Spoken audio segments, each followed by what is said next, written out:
yeah. It's Monday. It's the second half of the Buccaneers season. Actually, we're past the halfway mark, but they had the bye week, so it is the second half. Can they make a run? Oh, my God, the Ray Stadium issue. Oh, it's depressing. What was more depressing, the news with that or Jake Paul and Mike Tyson? It was a decent week in college football, but my God, man. But you know what? T-Kraz is off. Well-deserved. That big, tall drink of water, taking off his shirt, playing basketball, probably has his big stogie in his drink, and he's posting on, so maybe he's not even posting on social media, but he deserves a day off. And so I got the call from the bullpen. I had been toiling down in the minor leagues. It got all the way down to A-ball. And then you got to just keep scratching, and you got to keep clawing. And you're the old guy that's still, and he made it. And I got the call from John Mamula, the former program director, a couple of weeks ago. And it basically was, we don't have anybody to fill this day. Yes! Do I have to ask anything? Whoa, I hadn't even asked my wife yet. And then, oh, yes. And then he said, I'm putting you with Boy Wonder. And I said, Chris Mathis? You mean the up-and-coming Chris Mathis? The guy that's going to be the future play-by-play guy in college and then in the NFL, but really concentrates on producing the drive? You mean the guy that's on with Wise and Mathis on Saturday? The guy that came from Blairsville, Georgia, that started here on the Pat and Aaron Show? That guy? Yes. Oh, thank you, John. Thank you. And so since that day, I have been just waiting for this day, waiting for 5 years, waiting in the minor leagues, and finally back in the air chair on the flamethrower, WDAE, and it is a good Monday, and welcome. And let me welcome in. Here he is, the superstar, the youngster, the one, the only Chris Mathis. What's happening, my man? Good afternoon, Rock. Wow, that was quite the introduction right there. That was so pumped up. I've been waiting 5 years. Yeah. You're waiting 5 years, man. Yeah. No. Can I fill in? No, not today. No, you can't touch the buttons. No, we don't have a board op. No, wait your time. Okay. Here you are, man. Okay, but you don't give up. You don't give up. And you, to get this job from Georgia, you had contacted Pat from the Pat and Aaron Show for 2 or 3 years? Yeah, you're exactly right. 2 or 3 years you had stayed in touch and you didn't give up? No, never. Life's too short to give up. And plus, I had something to look forward to. And he kept giving me advice, and I just stuck with it and took all of his advice. And here I am. So, no, it's been great, man. It's been a lot of fun. And obviously, I've got to have you in the studio a couple times when I was with Pat and Aaron as their producer. You and I have built a relationship over the last nearly 3 years, and then at Raymond James Stadium, I'll see you up there in the press box for Bucs games. So I've seen you come a long way, and especially these posts now with your beautiful girlfriend. Thank you very much. Wow, man. You are the man. Thank you very much. No, I'm extremely happy. Did you have to work hard? Did you have to work hard to get that? Or oh yeah, absolutely. Yeah. I've been chasing her for like 4 years. There you go. This is the story. Yeah, no, it all works out. You know, if you're there's a fine line between being patient and proactive, so I call it patiently proactive, and that's what I do in everything I do. So we made it happen, and here we are.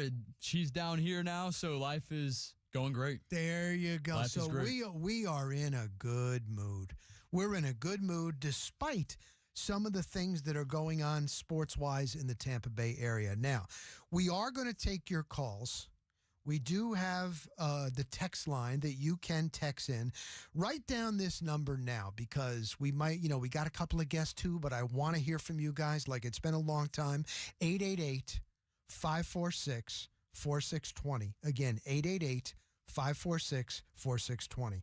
And if you'd like to text on the Bartow Ford DAE text line, it's 8294. And remember to start your text with DAE. 82945. Oh, yep, there you go. 82945. Boom. That's why Boy Wonder from DAE. Food City is here. Wow. Man, you remember it all, Rob. Yeah, You're impressive, man. You do your homework for you with your co-host. Wow. Now. That's amazing. Now, we do have some guests today. Mm-hmm. Coming up at 4 o'clock, I said, okay, the Buck story, Todd Bowles. I go on What the Public when I'm out and about, whether I'm at Publix, whether I'm at the sports bar, wherever I am, and what my neighbor. It's two things that I'm getting hit on now. It's Todd Bowles. It's time for a change? Should they promote Liam Cohen? Blah, blah, blah. Todd Bowles, his defense sucks. Or what the hell happened with the Rays? Okay, so that we all knew, we all saw the video during the hurricane.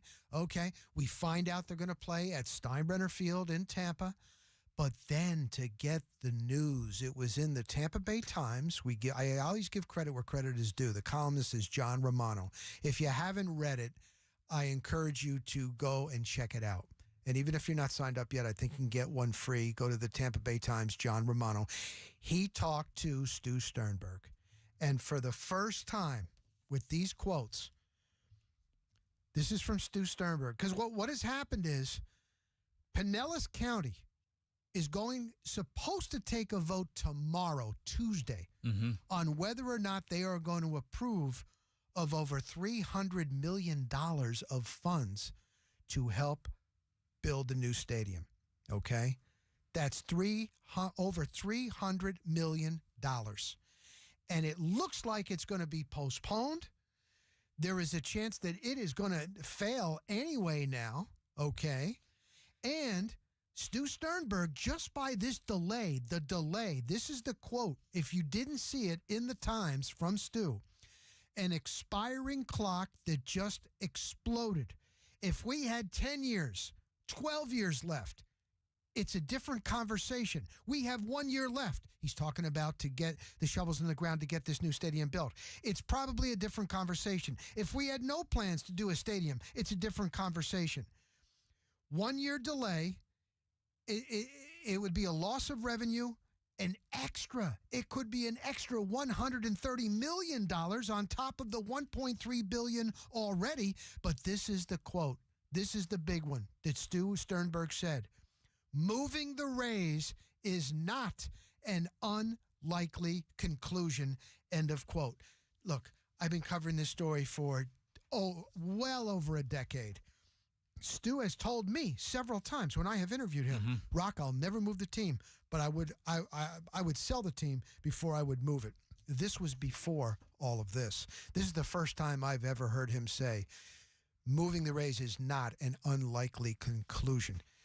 That really worries me. Yeah, no, it opens up your eyes for sure. And it does make Rays fans feel on edge because it felt like, okay, we finally had a stadium deal in place. Then the Rays find out where they're playing in 2025. George Steinbrenner Field up there on Dale Mabry. We feel good about that. Then over the weekend, get hit with this story and Stu's comments, and now you're almost back to square one. What do the Rays do after the 2025 season? And see, it's concerning, man. That's not going to work. So to go back to square one now, that's not going to work. You're past your timeline, okay, right? So I'm trying to look at what would be the only chance that the Rays stay and a new stadium is built in St. Pete. And to me, it looks like the only way that would happen is if Pinellas County has enough votes to give the over $300 million worth of funds to now get on board and to try to build this stadium. And it doesn't look like this is going to happen. The Pinellas County, there's been new commissioners that have come in. And when they had their workshop, what was it, Thursday, Friday, I believe, and they're like, we need more information. We already know one Pinellas County commissioner, Chris Latvala, that said he's definitely not. He's been out on the forefront. Oh, yeah. All He's over been on social media. I know Pat Donovan from The Morning Show was very vocal on his social media, saying and giving out all this guy's information. And then it turned out, I don't know if you saw this, but he got a death threat. And they arrested a 17-year-old kid.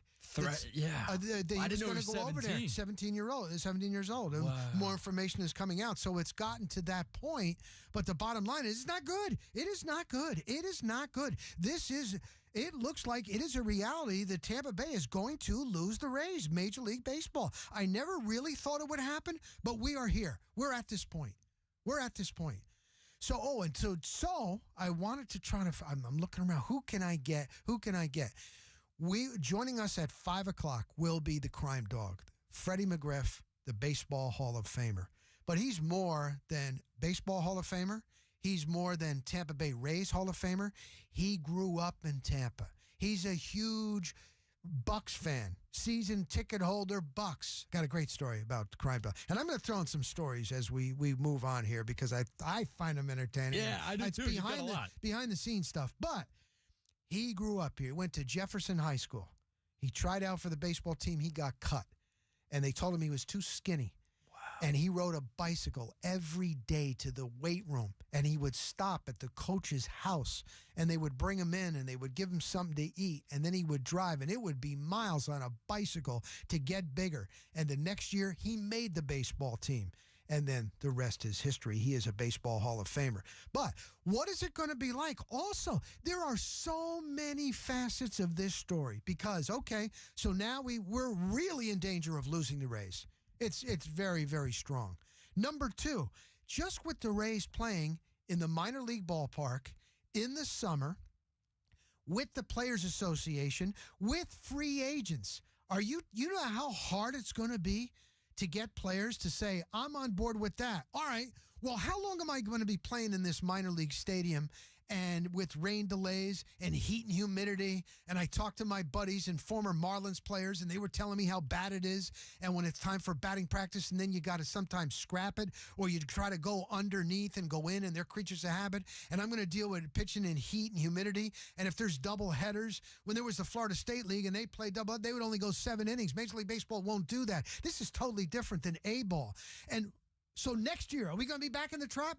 Oh, I don't know. Yeah, there's no answer. Oh, that's $55 million, and that is probably going to be more. That was just the original. I don't know, but when you own a home and they come for the estimate, and they might tell you over the phone, and then they get here, and then they write it up, it's always a little bit more. It's always a little bit more. So that $55 million, it could possibly be more. And then we find out that St. Pete, who's on the hook for that, when they were going for their insurance renewal this year, they discussed, man, that's a lot. Why don't we cut that down from $50 million to $25 million? So they're only insured for $25 million. With all the money that they got to spend and on beaches and cleanup, do you think that they're going to come up out of their own pocket with another $25 million? So it doesn't. So now you tell the free agent, now you tell the player, we don't know. We don't know. We might be playing at Steinbrenner. I don't know. So do you see how hard this is going to be on baseball, on cash, on the team, on the fans? And they're not going to pay Florida State League prices. I've had so many fans that have had kids, and they're like, it's too expensive to go to a Major League game. But you know what? I go to a Threshers game. And I let the kids run all around. The tickets are $10 and a hot dog is $2 and I don't have to spend so much. No, this isn't going to be Florida State League prices. It's going to be a lot. And are you going to sit in bleachers and all this and so but the heat too, and the heat and humidity, supply and demand with the tickets too. I mean, because these tickets, I wouldn't be shocked if quite a few of these games get sold out. We already know that the Rays sold out, what was it, close to 14,000 per game last year at the Trop. This Steinbrenner Field only holds about 11,000, Rock. So these tickets, you would expect and hope that they do sell out. I don't know if the fans are going to want to sit out in that heat, as you mentioned a few moments ago, and deal with that because it is going to be hot. But you're going to have that very intimate experience there at the ballpark. It's something that I would look forward to if I were going to the game as a fan. I just don't know how it's all going to shake out. And will these free agents, will they sign a one-year deal, Rock? Will they, hey, I don't know what's going to happen after this year. Let me play 1 year with the Rays and see what kind of magic they work up. No, there's no deals like that. Like Major League Baseball, that's why the Players Association, the union, is the strongest union. That's why there is no salary cap. There's a salary cap in every other major sport, not in baseball, and that's not going to change because they've got a strong union, and the union looks out for the players. All right, listen, I'm going to sneak in a couple of callers here, okay? And don't worry, we're going to get to the Bucks. I am going to get to Jake Paul and Mike Tyson because that pissed me off. Oh, all right, I know this guy's a big Rays fan. So let's go to Gio. Gio, what's up? You're first up. You're on the on-deck circle at Steinbrenner Field, and you're coming up. You're the first batter for the Major League Baseball season with the Rays. Gio, what's happening? I got two things for you. First of all, I need to know when Chris Loser-Avato or whatever his name is, when is he going to get reelected? Because I would like to oppose him and whip him in an election, and I'm being serious about that. And number two is the Hall of Fame ballot came out today. Is Ichiro going to be only the second all-time player who gets all the votes? Mariano Rivera was the first guy to do it. I think Ichiro's going to do it as well. You know what, Gio? Gio. Hold on. That is a good one. That is a good one. Yeah, I don't see how he won't. Ichiro, it is incredible, and what a career he had in Japan before he came over here. No, that is a good one. Okay, go ahead. Number three, Gio. It's Gio's birthday. Oh, That's why birthday. He's on point. Happy birthday. Happy birthday, Gio. Hey, thanks. Listen, I can't wait to go to these Steinbrenner Field games. It's going to be so much fun. I know we're going to have some rain delays, but it's going to prove that Tampa deserves a team. And the one thing I want to disagree with you on, I think Major League Baseball is going to look at our 13th TV market in the nation. There's no way a team is going to leave the 13th largest, TV area. So I think your, doomsday prediction, I don't think it's going to come true. I think we're going to figure out something. But listen, Pat Donovan said it this morning. This Chris Loser-Lovato guy needs to think. You are going to be branded for the rest of your life if you're the reason that the Rays leave the area, and he is the one who's being the most vocal. Also, dude needs some PR training. He is so off-putting on Twitter. He's a disgrace. Probably has to do with when he graduated from UCF, but the point being is learn how to get along with your constituents, because you don't know how to do it. All right, thanks, Gio. Worst, dude. Thanks, man. Thank you very much. Okay, let's go to Charlie. Charlie, you're up next on WDA to Flamethrower. What's up, Charlie? Rock, man. First of all, congratulations. You wait 5 years. It's such a blessing and the coolest experience for you. I wish you nothing but the best and have the time of your life today, buddy, because it really is a blessing to be able to be on Sports Talk Radio and be able to share your passion with all of us and vice versa. So Thanks, go Charlie. get him today, brother. Thank you, man. Hey, I want to say something. I'm from New York City. Yep. As you know, the real CM Punk, Chris Mathis knows. Yeah, and I the do. rest of the guys, they know me well. I want to, if you're going to throw or point fingers and anything, I actually point the fingers at the fans that don't attend games now. I think it's an absolute disgrace that they average only 16,000 people at a game. Where I come from, yes, I know it's millions more, but they have two teams and they get supported for both. And I know it's supposedly not a baseball town, Tampa, and the few people that have spoken up wanting to keep the Rays here, are diehard fans. But at the end of the day, shame on you, Tampa fans, Tampa Bay Rays fans. I've been here 15 years, and I've attended an average of 5 to 7 games. I had season tickets for a year. I make the drive from Land O'Lakes, Lutz area. It's only 35 minutes over a bridge. Everybody makes like it's so far away, and they can't go to St. Pete. Shame on you for being lazy and not having that passion and desire to go and support your team and spend your money in concessions so they can spend more money on the team and the facilities. Because if you had done that 10 years ago and you averaged 25,000, which is still a crime, but if you had just done 25,000 a game, this wouldn't have been an issue and you would have had a stadium already. So get off your asses and sell out every game at Legends Field, and who knows what will happen. But I blame you, the fans, for making excuses for not getting out to go watch your team. All right, thanks, Charlie. We got to run. Thank you very much. Let me go to Louis. Louis is in Massachusetts. What's happening, Louis? Hey, Louis. What's going on, Chris? What's going on, Rock? Enjoy watching you on the 813 TV, man. Thanks, buddy. Anyways, so I'm getting off topic here. I was going to talk about the Buccaneers, but I just wanted to say with the Bucs, I'm hoping that Mike Evans can come back and give this team some life and some juice, because the team that you've seen beat the Lions, that's the Buccaneers team that is. And we're starting to see how important Jamel Dean was to this defense, because his defense wasn't very good, but hopefully we get Jamel Dean back. And I just wanted to say, do you guys think the Bucs can make a run? Because I'm not sold on Atlanta. They lost 2 or 3 games already. Yeah, just got blown out by Denver yesterday. Yeah, and we didn't get blown out. And a lot of people, it's just because I work with an Atlanta Falcons fan, and I tell them all I'm the time, sorry. you guys are notorious. You guys are notorious for celebrating a little too early. All right, Louis, we're gonna run. Thank you, Louis. We are gonna hit on the Buccaneers pretty heavy, but I will tell you, at practice today, Jamel Dean. Now they just opened up the 21-day window on they'll make a decision. He came up, he goes, "Oh, I'm ready. Oh, I'm playing. Jamel? I'm playing. Oh, I'm playing. I'm playing." So he's Let's playing. find out. Mike Edwards is back. He's happy to be back, so we shall see. We'll get into that. Let me sneak in a couple, as many as I can now. Let me go to Dave is up next. He's in beautiful Tarpon Springs. Dave, what's going on, Dave? Hey, Rock. Hey, Chris. Hey, Dave. Listen, two things. This is a side note. When I had season tickets to the Colorado Rockies, I lived an hour and a half away, and I went to 81 games the first year, and we sold out an 80,000 seat football stadium for baseball. So it can be done. Second, I think if they don't get this done, and I don't think it's going to get done in Tampa, by the way, it's too goofy right now.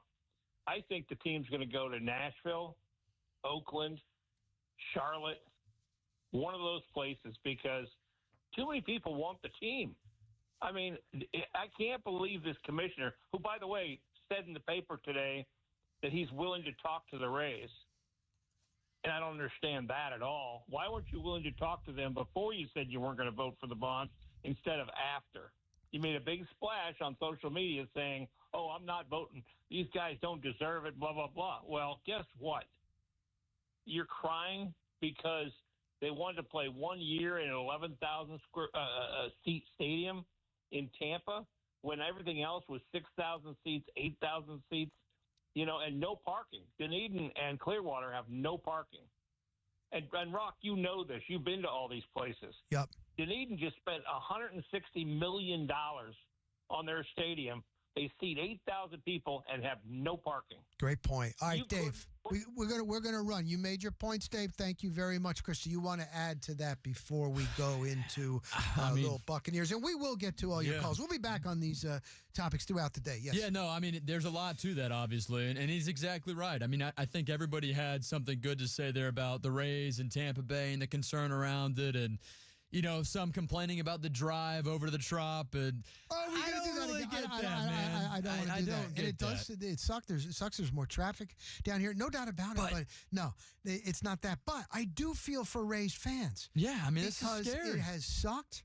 Then you got the hurricane. Then you see what's happening. Okay, now, but it's the big picture. It's the big picture. $315 million is nothing to cry about. If they don't have that, they're not going to get it done.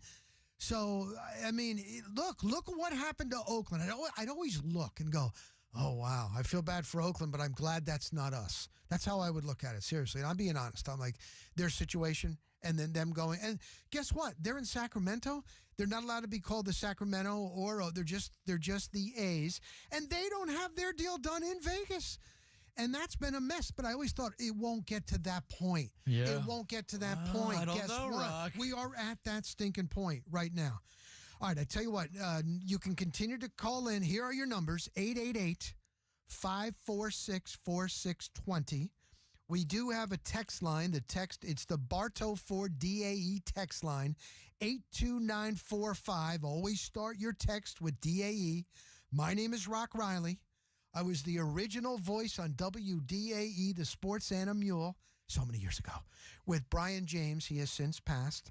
And I have waited 5 years to get back in this air chair. And the outgoing boss told me that I would be with young Chris Mathis and Derek DeBose. Mm-hmm. So it really doesn't get any better than this. Now, I hope it gets better for the Buccaneer defense and Todd Bowles, because we will talk, and we will talk Todd Bowles.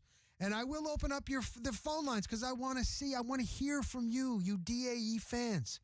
We are sitting here, Chris and I, on a beautiful Monday, well into the NFL season, on the flamethrower, in the air chair, on WDAE.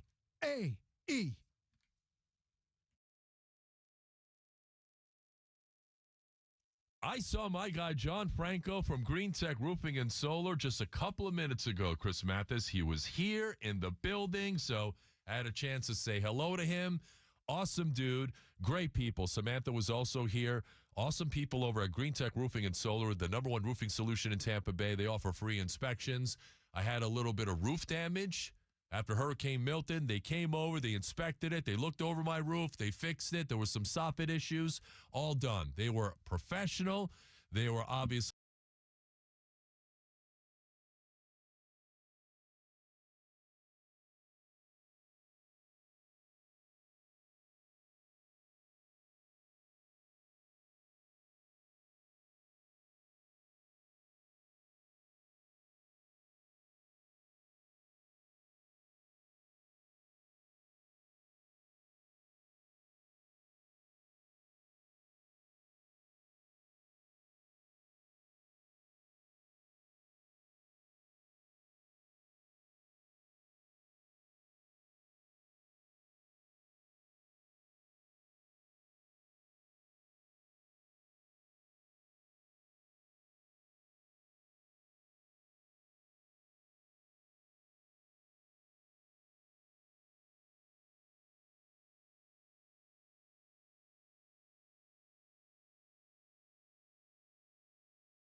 volume up. This is The Drive with T-Kraz, courtesy of Moss Nissan on WDAE.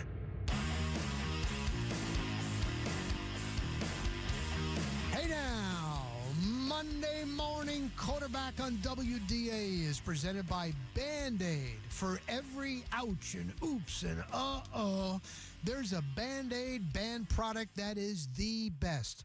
Be wound care prepared and make sure you're covered with Band-Aid.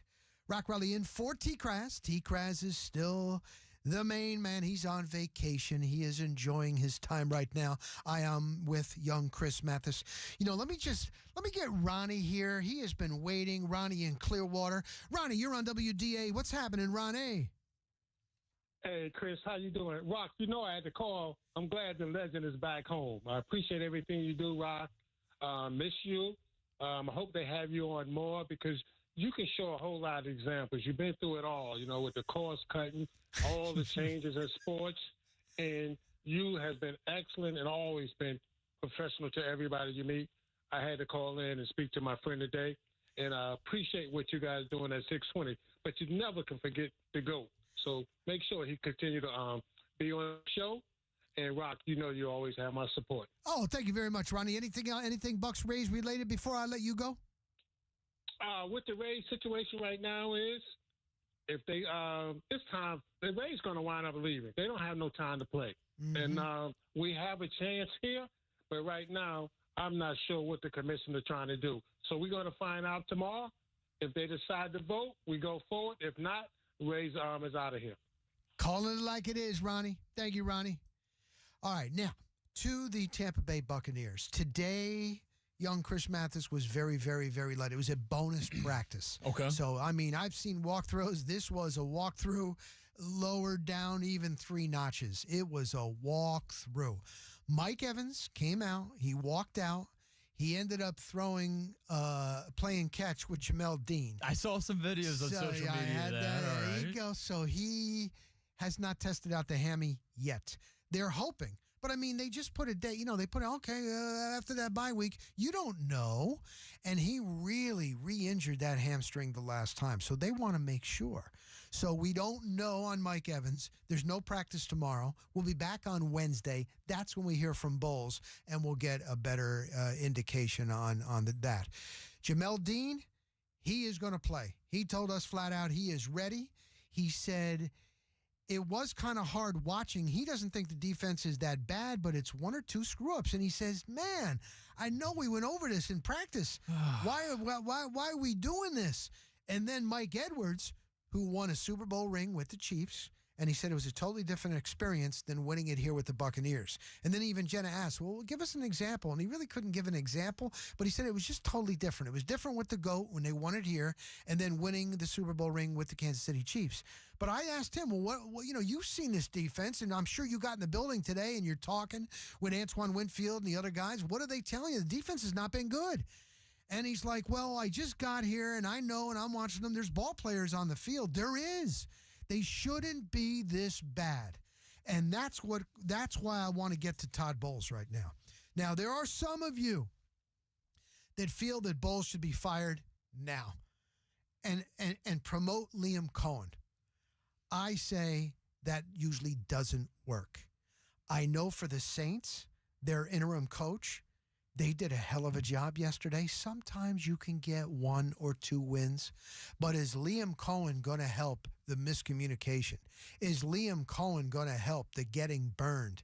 Is Liam Cohen going to help the edge guys get to the quarterback? Is Liam Cohen going to make J.J. Russell or K.J. Britt faster covering receivers over the middle?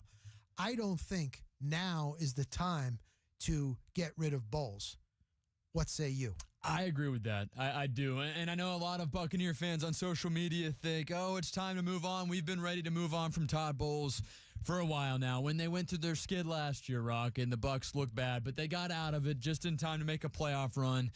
Same thing with this. The thing with this team, though, in particular, is they've been decimated with injuries at key positions. So the fact that the Buccaneers are where they are, yes, they've lost 4 straight heading into the bye, but you take away that aspect and you think about this Buccaneer team, they've been competitive with teams like the Kansas City Chiefs, The 49ers, even without Mike Evans, Chris Godwin, a couple of injuries there. Antoine Winfield Jr.'s missed quite a few games as well. Hasn't played up to his capability either, Rugg. Then you have the win at Detroit in week 2 that was remarkable. There are so many reasons why the Buccaneers should hang on to Todd Bowles for the job that he's done. I don't know what the deal is defensively, why they are near the bottom of the barrel in terms of overall defense, consistency on defense. Other than injuries and lack of consistency, Jamel Dean's been out for a while now. The communication problems on the back end, there's no excuse for that, man. That's the one issue I have is Todd Bowles hangs his hat on his defensive scheme, on the success defensively. And now you look at the Buccaneers right here, right now, and what's the one thing, aside from injuries, you can point at and think, that's not good enough? The defense, Todd Bowles' forte. See, that what you just said. Buccaneers defense gave up 550 yards to the Falcons, 508 yards to the Ravens, 384 yards to the Chiefs, 413 yards to the 49ers. There is a pattern there.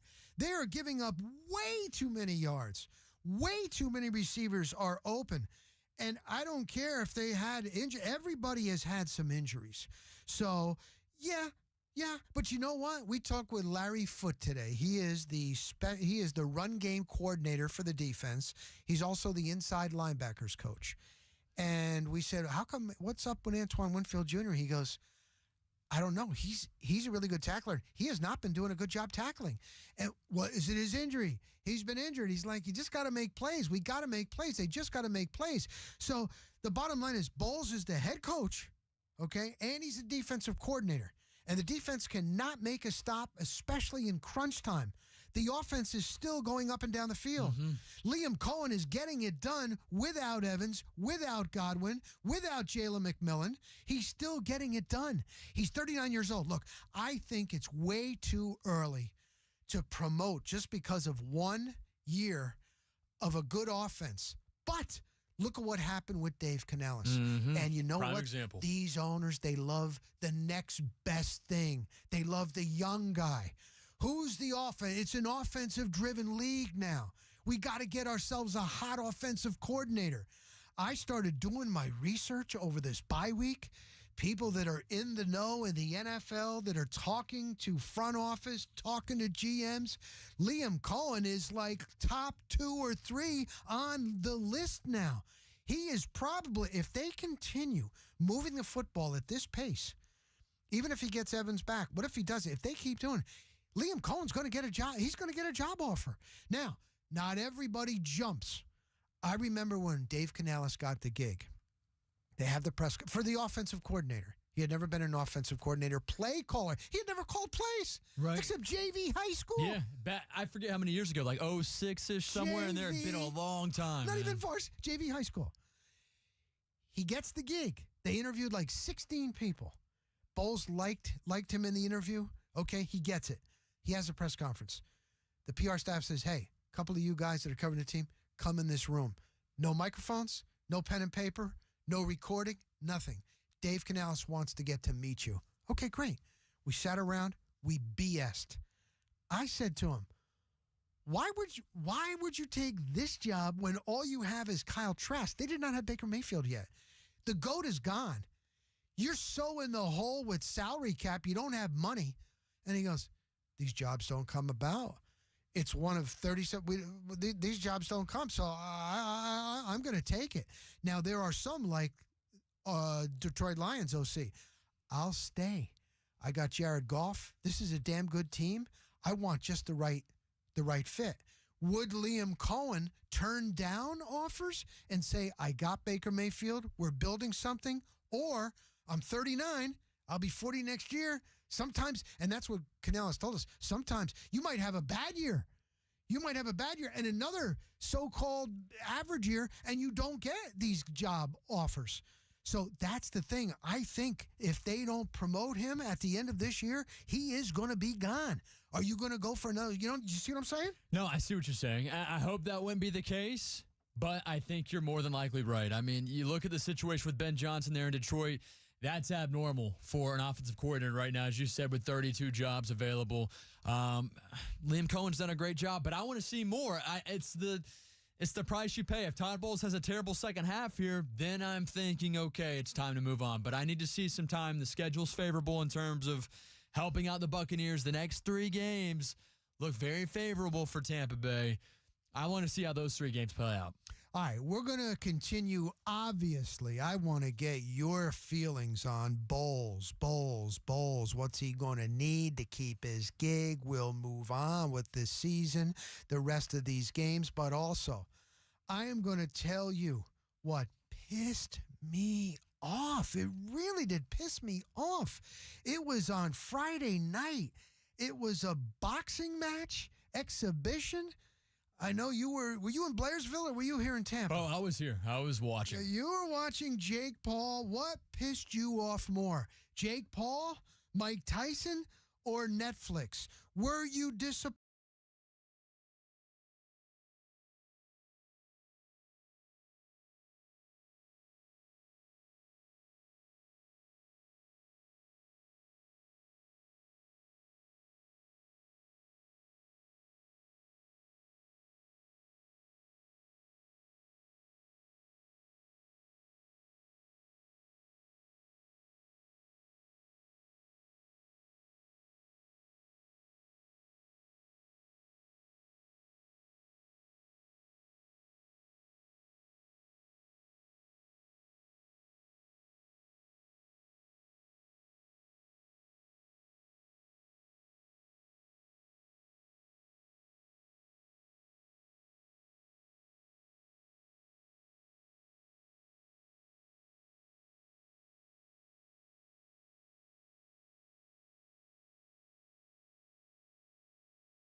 You're on the Drive with T-Kraz. Afternoons on 95.3 WDAE and AM 620.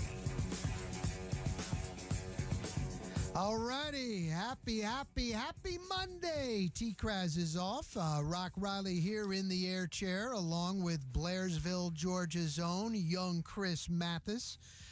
And it is an honor and a pleasure to go to our hotline, which is our hotline, young Chris Mathis. Absolutely, brought to you by CFBHN.org, where Brad Johnson awaits. Oh, here we go. 17 NFL season, 17.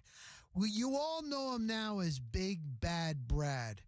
Vikings, Redskins, Bucks, Cowboys, Super Bowl champion quarterback as they demolished the Oakland Raiders in San Diego. Two-time Pro Bowler, over 29,000 passing yards, 166 touchdowns. London Monarchs, World League. In 2003, he won the NFL's quarterback challenge, beat Pro Bowlers. He's a good man. He's a good father and a husband. And now these trick shots on social media, the Bull, the greatest quarterback of all time, other than Tom Brady in Tampa Bay. Brad Johnson. Brad, what's happening, my man?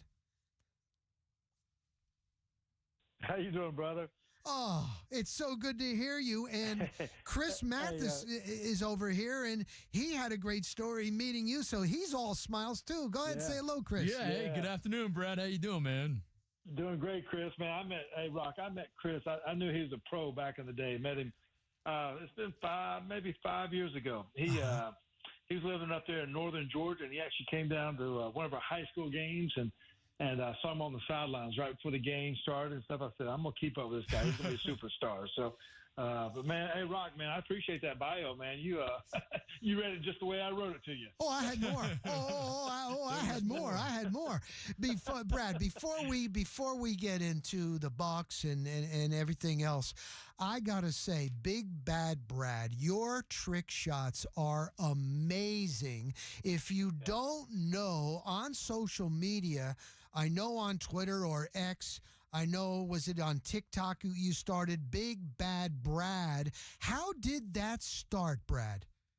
Yeah, it started actually, now I do a thing called Fun Friday.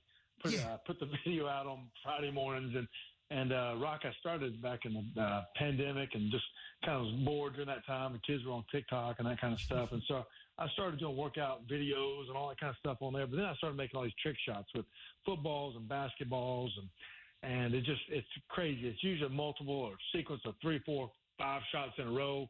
Sometimes it's with 3 basketballs, and it's nuts, Rock. For those people that haven't watched it, but it's I have fun doing it. I tell people sometimes it's first time, first take. Sometimes it's a lifetime of practice, which is true, and then sometimes it takes what it takes, which it takes it takes a little while to make them. But I have fun doing it and just sharing with people. And back when we played, we didn't have social media, and now I kind of got to share some fun things that I'm able to do and those kind of things, and hope people enjoy it and get a little laughter out of it. Oh, it's great. And we definitely do. Great. And you were there, the 49ers game. You were at Raymond James. You're on the Pirates ship. I was thinking there might have been a chance we might have got a doink there off the field goal post. Were you considering throwing the football off the Pirate ship there?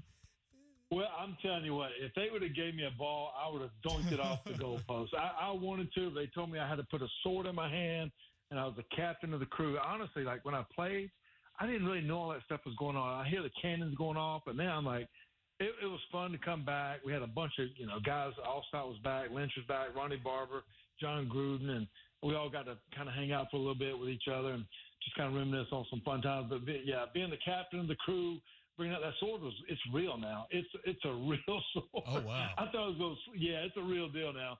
And now I had to get shipped back home somehow. But it's man, it was an honor to come back, and it was a lot of fun. There was some pictures of you on the sidelines, and you were talking like with John Lynch. And when we went to the Rondé Barber party in Ohio, in Canton, and when I saw John, and it was like when you're back around the guys, Brad, Does everybody feel like you're back, man? Your teammates for life. And here he is, the general manager of the 49ers. He was on the #1 crew at Fox. And yet it's when he's back in Tampa Bay and you're back around the guys, he's that hard-hitting safety. Did it feel like that when you talked to John Lynch, Brad? Yeah, I played against Tampa. When I was in Minnesota, Washington, I played against Tampa so many times, and that was a big part of me coming down as a free agent, but had so many different relationships. And then John Lynch and I, we were roommates on the road for 3 years in training camp, and just got a great friendship, got a great respect. And when he's done, I'm like, man, what are you going to do next? And end up, he did broadcasting, like you said, and became general manager. Rock, I just always thought he's had the golden thumb. He's had success written on his forehead. He was always just a great, great leader. He knew the heartbeat of everyone on the team, all the secretaries, the equipment guys, the practice squad players. Like, he was a camaraderie guy. He got the most out of everybody, and just he's a great leader. And that's what he is at San Fran. He's been to a Super Bowl, been to a couple NFC championship games. Like, he's just man, just you're happy for him. But when we get back together, I'm telling you, like, all of us, Rondé and Brooks and Sal. I mean, it's just like old times now. Like, we all feel like we still want to play and kind of reminisce on all the good days, But we have a bond together by winning the Super Bowl that we'll be attached together for life. And so it's pretty cool. We kept those friendships up, and it's fun to see everyone have so much success, after their career's been over. One more from that era, and I got to ask, this is the Bull, Brad Johnson, Super Bowl quarterback, winning quarterback for your Tampa Bay Buccaneers. When they did a send-off for John Lynch, it was over at Amalie Arena because the Bucs wouldn't let him do it there, and blah, blah, blah. And there was a couple of guest speakers, and John Lynch, they put on a jersey on him, and Brad told the most hysterical story. They used to room together, and his wife was always writing him notes, and you were busting his chops so bad, and that was hysterical. The two of you rooming together, man. Yeah, it's when you're with somebody for that long, I mean, it's kind of tell some, say some, don't tell it all. So we had a fun time. I tell you, one time we were in Chicago, and John would always go stretch like in the hallway. He didn't want to wake me up on game days, and I'd kind of sleep in a little bit, and he'd go out in the hallways and stretch. But then there's people walking down the hallway, so he went and actually stretched in the stairwell, and it was 17 floors high. Well, the stairwell locked on him. And so he didn't come back forever. So he had to walk down 17 floors all the way to the bottom to get back up the elevator to come back up. But he had some funny stuff, man. But he was a great, great teammate, great friend, and just got a lot of war stories together, I really want to ask you about a quarterback matchup here in the NFL, Brad. Again, talking with Brad Johnson here on The Drive. Rock Riley, Chris Matheson for T-Crez. And yesterday we got to witness Patrick Mahomes, Josh Allen. Is there another quarterback duo or matchup that you love to watch in today's game? Could it be maybe Patrick Mahomes and Lamar Jackson? Do you have two quarterbacks you just love watching play each other right now? Man, I just love watching ball. I mean, it's great matchups. I mean, a week and a half ago, you sat there and watched a heavyweight title match with Baker Mayfield and Brock Purdy, and then last night you saw Joe Burrow and Justin Herbert, and then you're watching Russell Wilson and Lamar Jackson, and the list goes on. Then you're watching Josh Allen and Patrick Mahomes. So there's a lot of great quarterback play out there. A lot of great quarterbacks are getting it done, and it's a competitive league. But if you're going to win it, you better have a great defense. You better have a great quarterback, and all those guys we're talking about, they got a chance to win it or have played for it before. You know what I mean? But it's fun to watch the game progress with these with all these young quarterbacks, and to watch them for a long time. So, Brad, what do you do in a situation with an offensive coordinator like, for the Buccaneers, Liam Cohen? It's only his first year. He's 39 years old. But he is doing a phenomenal job with the offense, even without Evans and Godwin, no Jalen McMillan. He's got the running game going. He and Baker Mayfield are on the same page. They're moving the ball up and down the field. And he most likely, I didn't think it because it's only his first year as an offensive coordinator, but he's on these lists already. Everybody wants the hot new offensive coordinator to be a head coach. Most likely he's going to get an offer.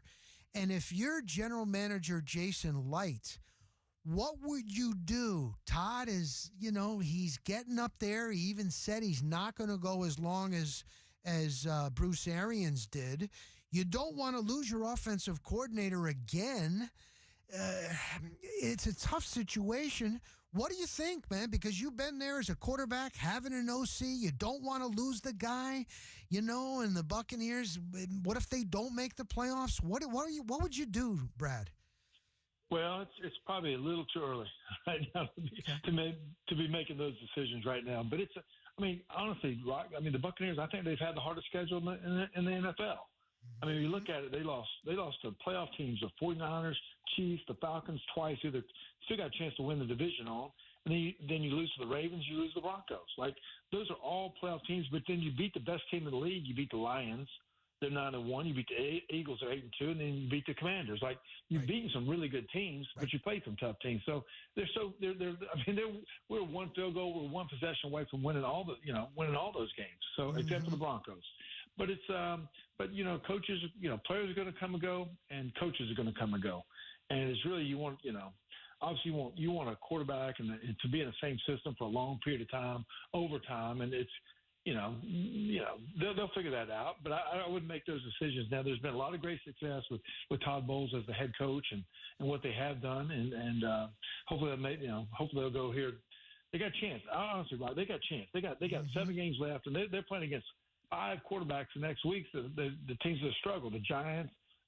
You got the Panthers that struggled. You got the Raiders that struggled. Yep. And then you got the Cowboys and Panthers and Saints again. You get those teams. So I wouldn't give up on this team and make coaching changes right now in the middle of the season with 7 games to go. So we got time here. Okay. Now, Brad, you spent 17 years in the NFL, and you had several different opportunities to face a bye week. I'm sure at times in which your team is red hot going into a bye week, and other times where your team is falling short, coming up short, losing 4 in a row as this Buccaneer team has.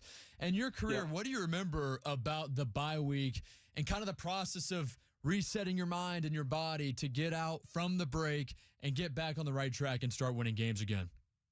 No doubt. It's a long, long season. It really is.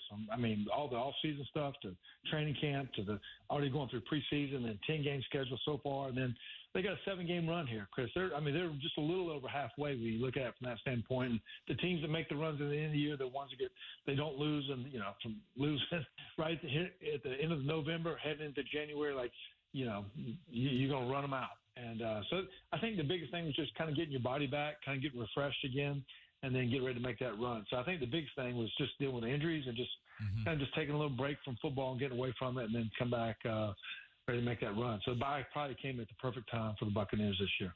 The Bull, big, bad Brad Johnson is joining us here. And I saw you were down there with Chucky, with John Gruden. Oh, yeah. And it really is amazing on how he is rebuilding his brand. He started doing those YouTube things, and now he's on Barstool. Now, my brother-in-law works in the NFL offices in Park Avenue, and I'm not going to ever say anything that he tells me and this and that, and we could blah, blah, blah, blah. But it seems to be the consensus until his lawsuit is settled, he's not going to be coaching in the NFL. But once that is settled, I think he's going to be back, Brad. He is he wants to coach. Did you get that feel? Did you get that feeling when you were talking with him at Ray J, Brad? Yeah, there's no doubt. Gruden loves football. He's you watch him on his YouTube highlight. YouTube big channels, all the stuff he has, social media, all that kind of stuff. He just can't he can't use film from the NFL right now because dealing with stuff. But it's fun. Right. It is fun. It's fun to watch him. He loves ball. He's a great teacher of ball. He's done a great job over his career with assistants that he's kind of groomed along the ways and that went on to be head coaches. His tree behind him is great. So hopefully he gets a chance to be back in football and just give it a breath and just kind of hopefully that happens with the top and people up there in New York, and then hopefully the ownership. Listen, there's going to be 7 or 8 coaching staffs that are going to fire their coaches every year, and you want the best coaches in the game of football, coaches that are that love football, they're willing to give back, and that's what John's done. He's proven he's one of the best of all time by winning the Super Bowl and what he's done in his career. Done it for a couple of different organizations now. So I just hopefully he gets a chance. I know he loves it, Rock, and it'd be great to be back in the game and be a head coach. So hopefully someone gives him a chance. Earlier you mentioned, when I mentioned Patrick Mahomes and Josh Allen, you brought up Baker Mayfield and Brock Purdy. So in that sense, with Baker Mayfield, what have you seen from Baker Mayfield? What do you like about his game? And then there are some Buccaneer fans, emphasis on fans, that compare Baker Mayfield to Brett Favre. Do you see that comparison at all? Man, I think when Baker got started out in Cleveland, they he had like 4 or 5 different head coaches or 4 or 5 different coordinators. Like, what system, what play are we running this year, Coach? Who's in the building? And he had to take some hard lumps, by going to Carolina and then going to Los Angeles for a cup of tea, and then he's back in Tampa. Has made himself. He's the franchise guy now. He's proven it. Won the division last year. He does like the way he plays. He kind of plays with. Plays with that aggression. You see him like when he, I think it was Detroit. He had a scramble for a touchdown and throws the ball up in the stadium. And he's going to hoot at the other team. Like, he gives you that. You want to play with him. You know what I mean? Like, he's your leader of the team, and that's kind of with the aggression that Brett Favre had. So, I mean, obviously we're talking, one guy that played 20 some odd years, and now Baker's in his like 6th or 7th year. But like, I think his attitude is contagious. The way he's playing is contagious. He's throwing the ball 70%. He's leading the league and throwing touchdowns at 24 touchdowns. Doesn't really turn the ball over. And now he's having to play without the 2 best receivers on the team, without Godwin and without Mike Evans. So he's a leader. He's fun to play. Fun to watch. And I think Tampa's found their quarterback here for a little bit. You know what, Brad? I get some fans that are like, yeah, he's good, but you know what? He can't win the big one. He's not good enough to win the Super Bowl. And I'm like, I don't get that. I think that he could get it done. You would be the perfect one to ask because you got it done. You got a Super Bowl ring. I remember that year the offense just kept getting better and better and better. Yes, you had Hall of Famers on defense, but it was the offense. You were clicking and then clicking in San Diego. You got it done. Is Baker Mayfield good enough to win a Super Bowl? No doubt about it. I mean, it's a total team effort, Brock, as you well know. So, I mean, he's got all the skill set. He's the first pick of the draft. He's been through adversity.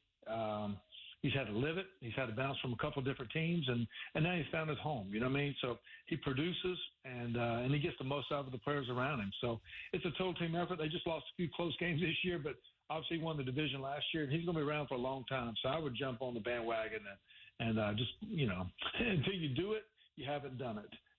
There you go. Like and Brad did it. So there's going to be a lot of naysayers until he actually does it. You know what I mean? But he's one to jump on the bandwagon. I'm pulling for him. Hey, one quick one. Family-wise, how is your son doing? I know that was a scary situation, college football. I know you and your wife were at the game. How's he doing, Brad? Yeah, we have two. Nick and I. We have 2 boys that both played in North Carolina. Jake's a tight end. And then Max is the one that got hurt. He's the quarterback. He snapped his femur in the first game of the season against Minnesota. So they put a rod in it, and now it's the strongest bone in his body. Rock. So he's. We went from a long ways from being in a hospital for 10 days, and then came back here. And at times we had to help him put on the shoes and drive him around town. But now he's walking. And we got some X-rays that will take place tomorrow, and everything's been looking great. He's on the sidelines at the ball games now.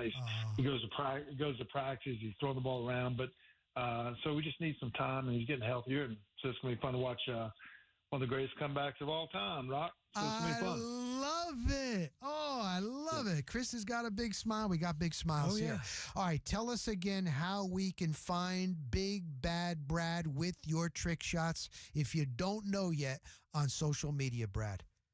Yeah. You'll find me on it's Brad_Johnson_14. It's on social media, and every Friday I post the Big Bad Brad trick shot video of the day, and it's wild. But people don't know about it. It is wild. And when I make these shots, it is called true jubilation. So try to make some shots that no one's ever done before. And I've been in this theme this past year. When you start watching the videos, it's about making the first ball last. So you'll see it. Awesome. Brad, thank you so much. Yeah, and thank you, Brad. Yeah, Really man. appreciate you, man. It came full circle, and I'm so glad to hear that about Jake. Great. Yeah, great, no, I great. appreciate it, man. Thanks, Chris. Appreciate Rock. All right, Brad. We'll see you soon. Thank you, Brad. See you guys. Thank you, buddy. There he goes. There he goes. When they won the Super Bowl, it was in San Diego, Qualcomm Stadium, it was called at the time. I was at Bay News 9. We were there all week. We rented a live truck from Arizona. We were in the parking lot doing features all week. They were, their hotel was out in La Jolla. Oh, fancy. But anyway, they kicked the Raiders' ass. It was incredible. Rich Gannon, they knew the plays. John Lynch was calling the plays out because Chucky came from the Raiders. Callahan, who was the line coach, they never changed the verbiage. So Gruden, one of the practices, because Gruden he wanted to be a quarterback. Right. He was a quarterback in high school. He went to small college. He was too small, but he was dying. He said, "Let me be the quarterback, Brad." They all told me this story. And he was the quarterback for one of the practices. And he was running the offense. And so when the Raiders were coming up to the line of scrimmage, John Lynch was calling out the plays, and Rich Gannon was so pissed. And they destroyed him. So they win. I'm on the sidelines right in the end zone. All the reporters, you're lined up doing live shots. Brad Johnson comes out of the locker room, and he's like, "Hey, Rock, are you live? I want to do the interview with you." I'm like, "You got to be kidding me, Brad. Wow. Go back in and celebrate with your teammates, That's man." awesome. He is such a good dude. One last one. It was Christmas Eve. The Bucks were at the old facility, Old One Buck. It's right across now from where International Mall is. Okay, yep. That was their facility. It was Christmas Eve. He agreed to do an interview for me. I was on Bay News 9, and a sit-down interview. And it was Christmas Eve. And I don't know if he realized it. And it was during the day. And I'm like, I got there, and they said, "Oh, Brad's not here. He's going to go Christmas shopping for his wife." And I'm like, "Oh, I get it. He didn't have time to go Christmas shopping at the mall, West Shore Mall. Oh, I get it." He comes in, sits down, came back to the facility to do the interview. I said, "Brad, you do your Christmas shopping?" He hadn't done it yet for his family and his wife. That is Brad Stinkin' the Bull Johnson. That is. All right, when we come back, a new home for the Rays. Oh, the stadium situation. Did you hear what the hell is going on? We will discuss that. This is T. Kraz's show. It's called The Drive. I'm Rock Riley along with Boy Wonder from Blairsville, Georgia. His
right, welcome back. We are WDAE, and this is the Sports and a Mule, and we are the flamethrower, baby. T-Kraz is still here. T-Kraz is actually taking a vacation today. He's smoking his stogies. He's drinking his booze. He's around his fire pit. I don't know what else he's doing. Maybe he's playing some basketball. He did used to play pickup with these guys. I heard, yeah. I did hear about that. And then another guy said that one time they pulled up on a boat and T-Kraz was there with his friends. He goes, T-Kraz had his shirt off. I'm like, so what? Now, what's the problem with that, man? You're on a boat. Come on now. He's T-Kraz. Yeah, He's Tom, T-Kraz, yeah. he returns back to the office tomorrow. So Got you. Oh, he's back. Tomorrow. Is he Yeah, back he's here back tomorrow. on the air chair? In the air chair? in the air chair tomorrow. Okay. We had a caller text in, are you still going to do your Saturday show with Nick Wise? That is correct. Starting this Saturday, we'll get right back to that 9 to 11 a.m. We do have a text line, and I'm going to open up these phone lines because it's time for Rays fans. Get it off your chest. I know when you saw the news, first of all, you got to go to Steinbrenner Field and be out in the hot heat and humidity for this season, at least. And then the word that the Pinellas County officials are not too happy with them going across the bridge to Hillsborough. And there is supposedly supposed to be a vote taking place tomorrow, yay or nay, on approving over $300 million worth of funds to help build a new stadium. And word is that they most likely will postpone that. Stu Sternberg said that now relocation talk is really not out of the question. The delays will cost more and more. Where's this money going to come from? Don't know if they're going to get that kind of money. And so we are now in jeopardy of losing Major League Baseball in Tampa Bay. I never thought that I would actually say that. I was at this station when actually it was just 970, and everybody was like, okay, I was a sports guy, and the big boss of the cluster said, you have got to cover everything that Vince Naimoli does. Every breakfast, everything that he speaks at, he's the owner of the Rays. We got to get Major League Baseball. We thought it was called J-Core Radio, and then it was Clear Channel, iHeart now. It's 162 games. You want that on your dial. When the guy gets in his car in the morning and he heard the Rays from the night before in his truck or his car, he's going to turn on the radio. Boom, it's going to come on to 970 at the time, 970 WFLI. It's so important to get Major League Baseball. So I went to everything. And I remember going to this one thing where Vince Naimoli was talking to these CEOs in Tampa Bay. And I remember one of the guys, was a Q&A, and a guy raises his hand. He says, Mr. Naimoli, you've been telling us all about Major League Baseball and this and that. What do you do for fun, being a CEO? And he goes, you want to know what I do for fun? My wife bought me a tennis racket for my birthday. You know how many times I've used it? None. When that check comes in at the end of the month and those checks are coming in, that's my fun. I'm like, oh, my God, This guy is serious. So we fast forward. They send me and Sharon Parker down to West Palm Beach, the Breakers Hotel. It's the announcement. We're getting it. And WFLA, they were calling it 970 WFL Ray. The Rays are coming to Tampa Bay. And we thought it was going to be huge. Oh, this is a baseball market. Look at the history of the great baseball from, Boggs and Tino Martinez and Doc Gooden and Gary Sheffield and I can keep going and Lou Piniella and baseball. We thought it was going to be big. We thought the fans were going to come out. And they really haven't. They haven't. For whatever reason, the stadium is located in St. Pete and all this and that and this and that. But I never thought that we could lose the Rays. And we are at this point now. Chris Mathis. Yeah. We are at this point. And it breaks my heart in hearing you say that on the radio because, of course, some fans maybe had thought about this in the past or tweeted about this or had conversations, but to bring it to the radio and say, hey, it feels like this is where we're at today as of November 18th, 2024. The Rays could relocate. It's heartbreaking, man. And I didn't think we'd be in this situation, especially after we heard about the stadium deal initially. Most people, including myself, thought, okay, now it's just a matter of time before we get that stadium up, before the Rays are playing baseball at the new stadium. And now are we even going to get that stadium? Will they even be here in the Bay Area? Fortunately for 2025, They're there at Steinbrenner Field. They're going to be playing baseball outside across from Raymond James Stadium. But aside from that, we don't know the future of this Tampa Bay Rays team, and it's concerning. It's heartbreaking. We're just going to have to sit and wait. And I think that the message to the fans needs to be when they play 2025 in Tampa Bay, in Tampa at Steinbrenner Field, you have to travel. You have to go out to the game, show up, support this Tampa Bay Rays baseball team this year. Here are your numbers if you want to jump in now, and I know you want to get whatever it is off your chest concerning the stadium, concerning playing at Steinbrenner Field, concerning Pinellas County, concerning anything. Get it off your chest, man. 888-546-4620. Or our text line is the Bartow Ford DAE text line, 82945. And always start your text with DAE. All right, let's go to Devin. And Devin is up next on T-Crash's The Drive on the Animal. What's up, Devin? Rock, you're doing a fantastic job. Appreciate you stepping in. Chris Mathis, you're a stud. Thank you, brother. Here's the deal. They know, and I've sat in meetings with the Rays president, that the stadium isn't going to work in St. Pete whatsoever. So it's criminal that he's threatening relocation and he can still reap the benefits of the development. That is corporate fraud and exposing the tax people and their dollars. It's time for him, seriously, take your profit, sell the team to someone who envisions and really embraces the area and put it where it needs to be. Everybody's saying this and that, location. It is the location. It's the only ballpark that has not even 1 million people within a 30-minute drive to get to the stadium. It's literally simple math. Now, I will shut up if Steinbrenner Field is not packed out every single game. There's no reason why you should not be able to get 11,000 people in the center of the market. If we don't do that, absolutely, you should move. I think it's going to be a hit.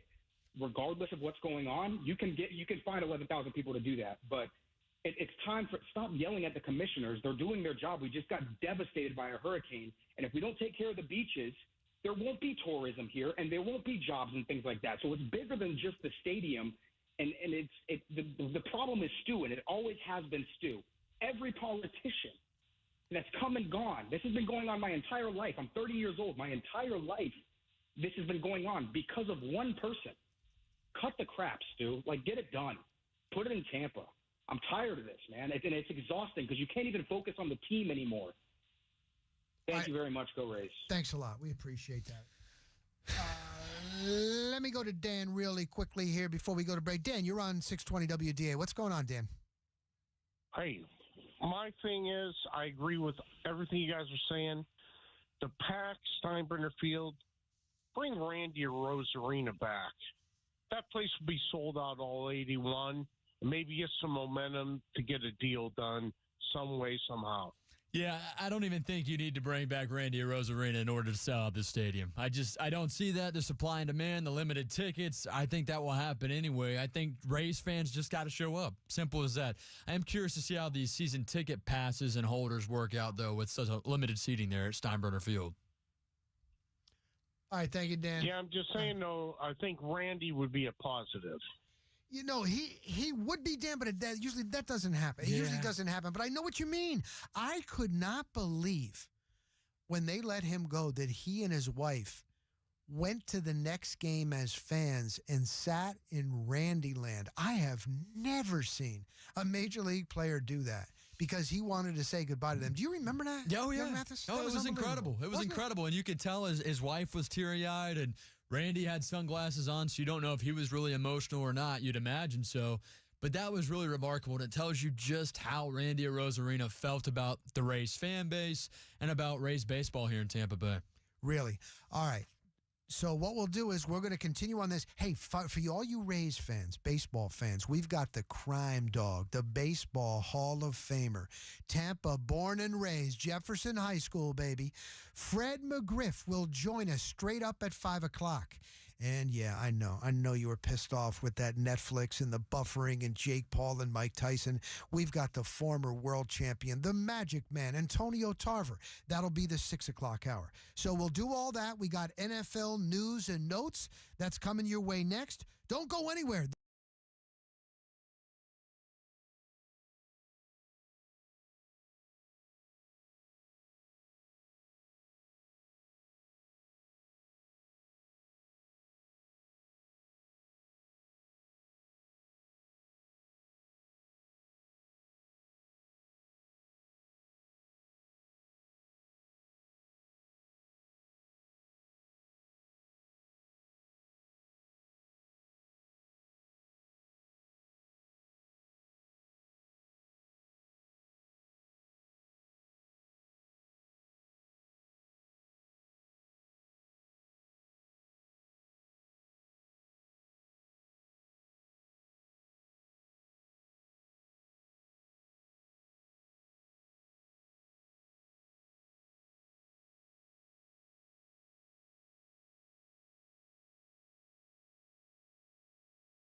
Buckle up.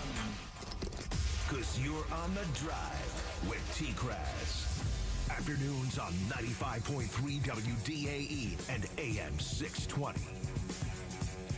All righty, welcome to The Drive. Rock Riley in for T-Craz today, along with my man, Chris Mathis, who grew up in Georgia. That would be Atlanta Braves territory. It would be. Of course, we are here in beautiful Tampa Bay, where our next guest grew up. He went to Jefferson High School, and it's a great story, and just finally, well-deserved 493 dingers, 2,490 hits, 3-time Silver Slugger Award winner, 2-time home run leader, Tampa Bay Rays Hall of Fame, and the Baseball Hall of Fame, World Series champ in 1995, and a former co-worker of mine, the one, the only, the crime dog, Freddie McGriff. Hey, what's up, Rock? Freddie, Rock. how you doing? Yes, Fred. Hey, dude, this is a special day, right? Because forget Tom Brady. I mean, you're the GOAT. Hey, Rock, you never die, dude. You've been surviving. I'm just old Fred. I don't know. I know, Fred. Fred, we want to, and let me welcome in my co-host today, Chris Mathis, a big fan. When I told him the crime dog, say hello to the crime dog. Yeah, good afternoon, man. Thank you so much for hopping aboard the program today. What's up, Chris? How you doing, man? Fantastic. Hey, you got to understand. See, me and Rock go way back to Catch 47. Yes. Yes. A long time ago, man. And so Rock has always been awesome, man. So it's a pleasure. Fred, one of the best stories I tell my friends that it was a Tampa Bay Buccaneers game a couple of years ago. And I had always seen this building on Himes Avenue where they would have just tailgate parties, inside, outside. So one day, a guy that I knew, he had owned this sports bar, he owned a restaurant in West Chase, and he said, hey, you know, I got this tailgate party over here at Himes. Why don't you stop by? And it was one of those, you know what? I got to stop by. So I stopped by there, serving food outside in the front. They got music in the back and the side. And I said, I wonder what it's like inside that building. So I walk in and I go into the back room. The crime dog is sitting there. The big Bucks fan. I said, Fred, he goes, what are you doing here, crime dog? Hey, is that the greatest parking spot or whatever? They call it the Pirates Den, right? Yes. So it's less than a mile from the stadium. So it's the best spot going, and you sit there and you get to park, and when the game ends or you decide to take off, it's just perfect. That is great, Fred. When I saw you, I had such a big smile. Listen, we want to say congratulations. Finally, you got in. Haven't had a chance, I know, and also congratulations on the Rays Hall of Fame. That was really, really nice. Honestly, though, Fred, when you got the call from the Baseball Hall of Fame, what were your emotions like? What were your emotions like, Fred? Well, I've been blessed, Rock. You know, going back from just playing one day in the big leagues, you know, because when you first start out, you're not thinking about the Hall of Fame. All you want to do is, hey, I want to play in the big leagues. I want to have one day in the big league. That's every player's dream, to just play one day. And so you get up in the big leagues, and then you start having success, and you start hitting some home runs, and you're like, man, I can play with these guys. Because growing up, you're like, man, these big league ball players are awesome. They never make errors, you know, this and that. And then you start playing with them, and you're like, okay, you know, it's a few really good players here, but I can hang with these guys, right? And then with me growing up in Tampa, right, facing Dwight Gooden and those guys and Vance Lovelace, the talent in Tampa is unbelievable. And for Tampa, I'm not even sure what the number is, but Tampa probably has 60 or 70 major league ball players, which is unbelievable because the odds of making it to the big leagues is crazy. And for this area to have that many players is awesome. Even now, you still got you got Kyle Tucker with the Astros, and you got Alonso with the Mets. And so Tampa's still going strong with major league ball players. I remember Mark Valdez. He pitched the Jesuit and so forth. He was a good player. Just so the list goes on and on with Sheffield and those guys. And so for me to finally get up there, and then you work hard, and then you get rewarded for your hard work by getting into the Hall of Fame, it's outstanding. And also, you mentioned the Rays, and the Rays did a great job. Yeah, they did. The Hall of Fame induction that day was awesome. Good job on their part.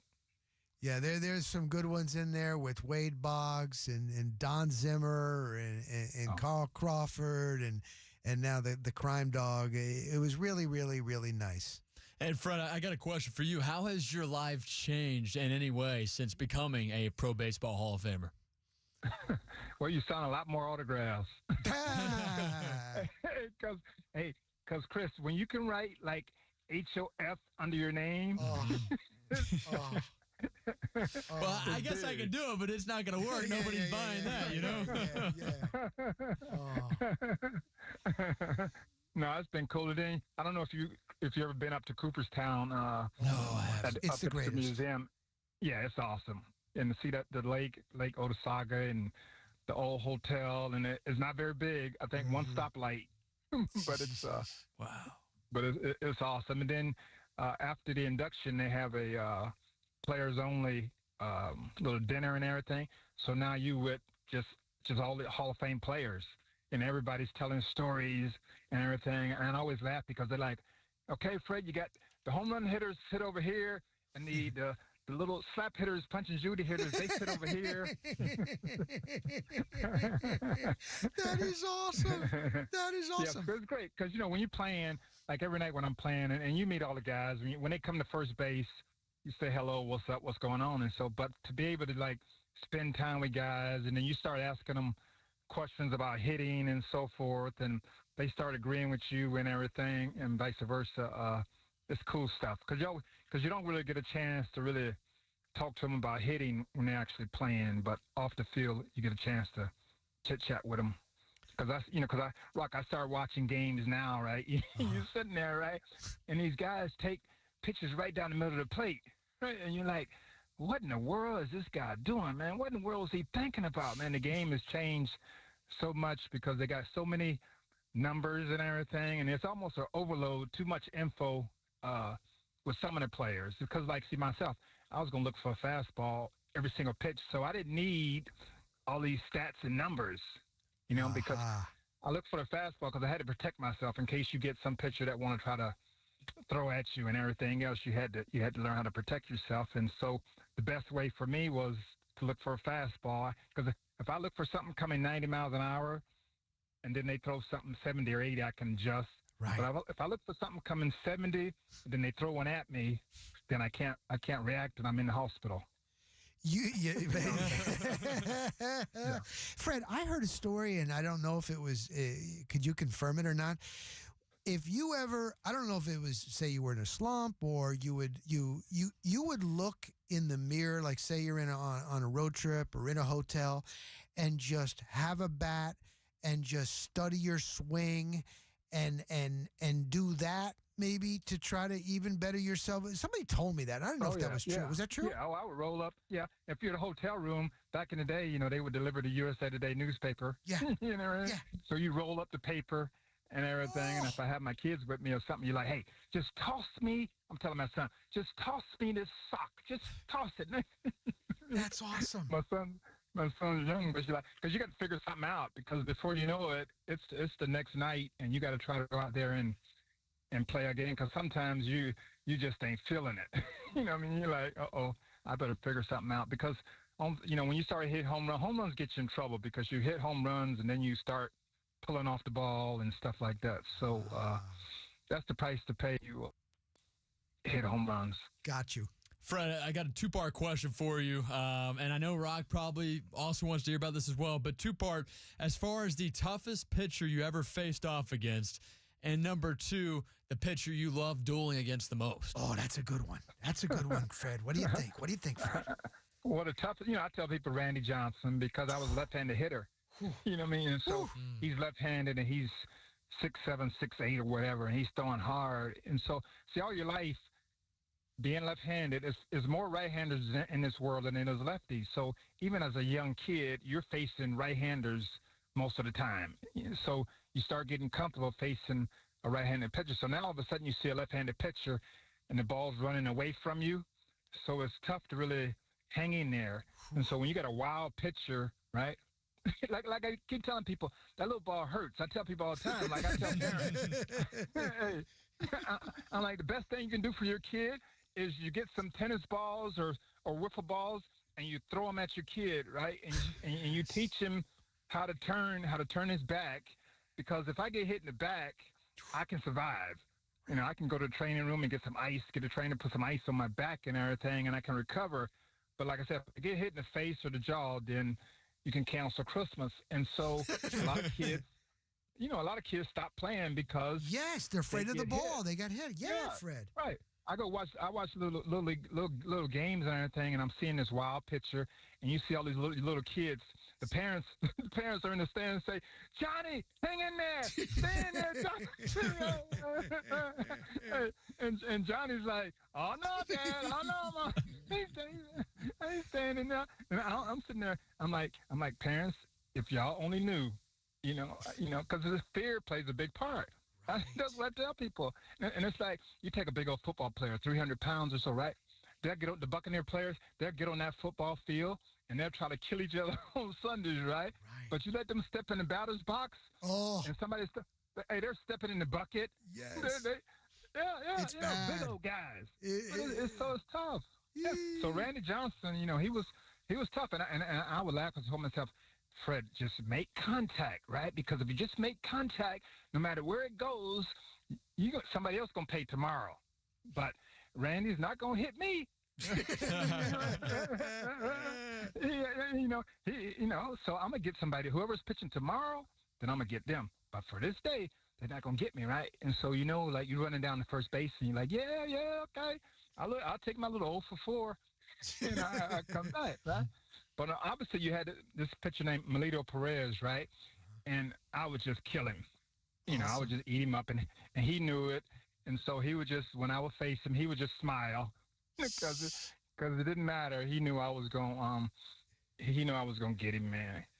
So, but still, the only thing about it, people forget, like, even if I have success, even if I hit 400 against a guy, that means that, 6 out of 10 times he's still getting me out. Right. So that's how hard hitting is. Hitting is very hard, man. Extremely hard. So you got to practice your game all the time because they're gunning for you every night. They're trying to come up with a way to get you out, and so you gotta be able to make adjustments.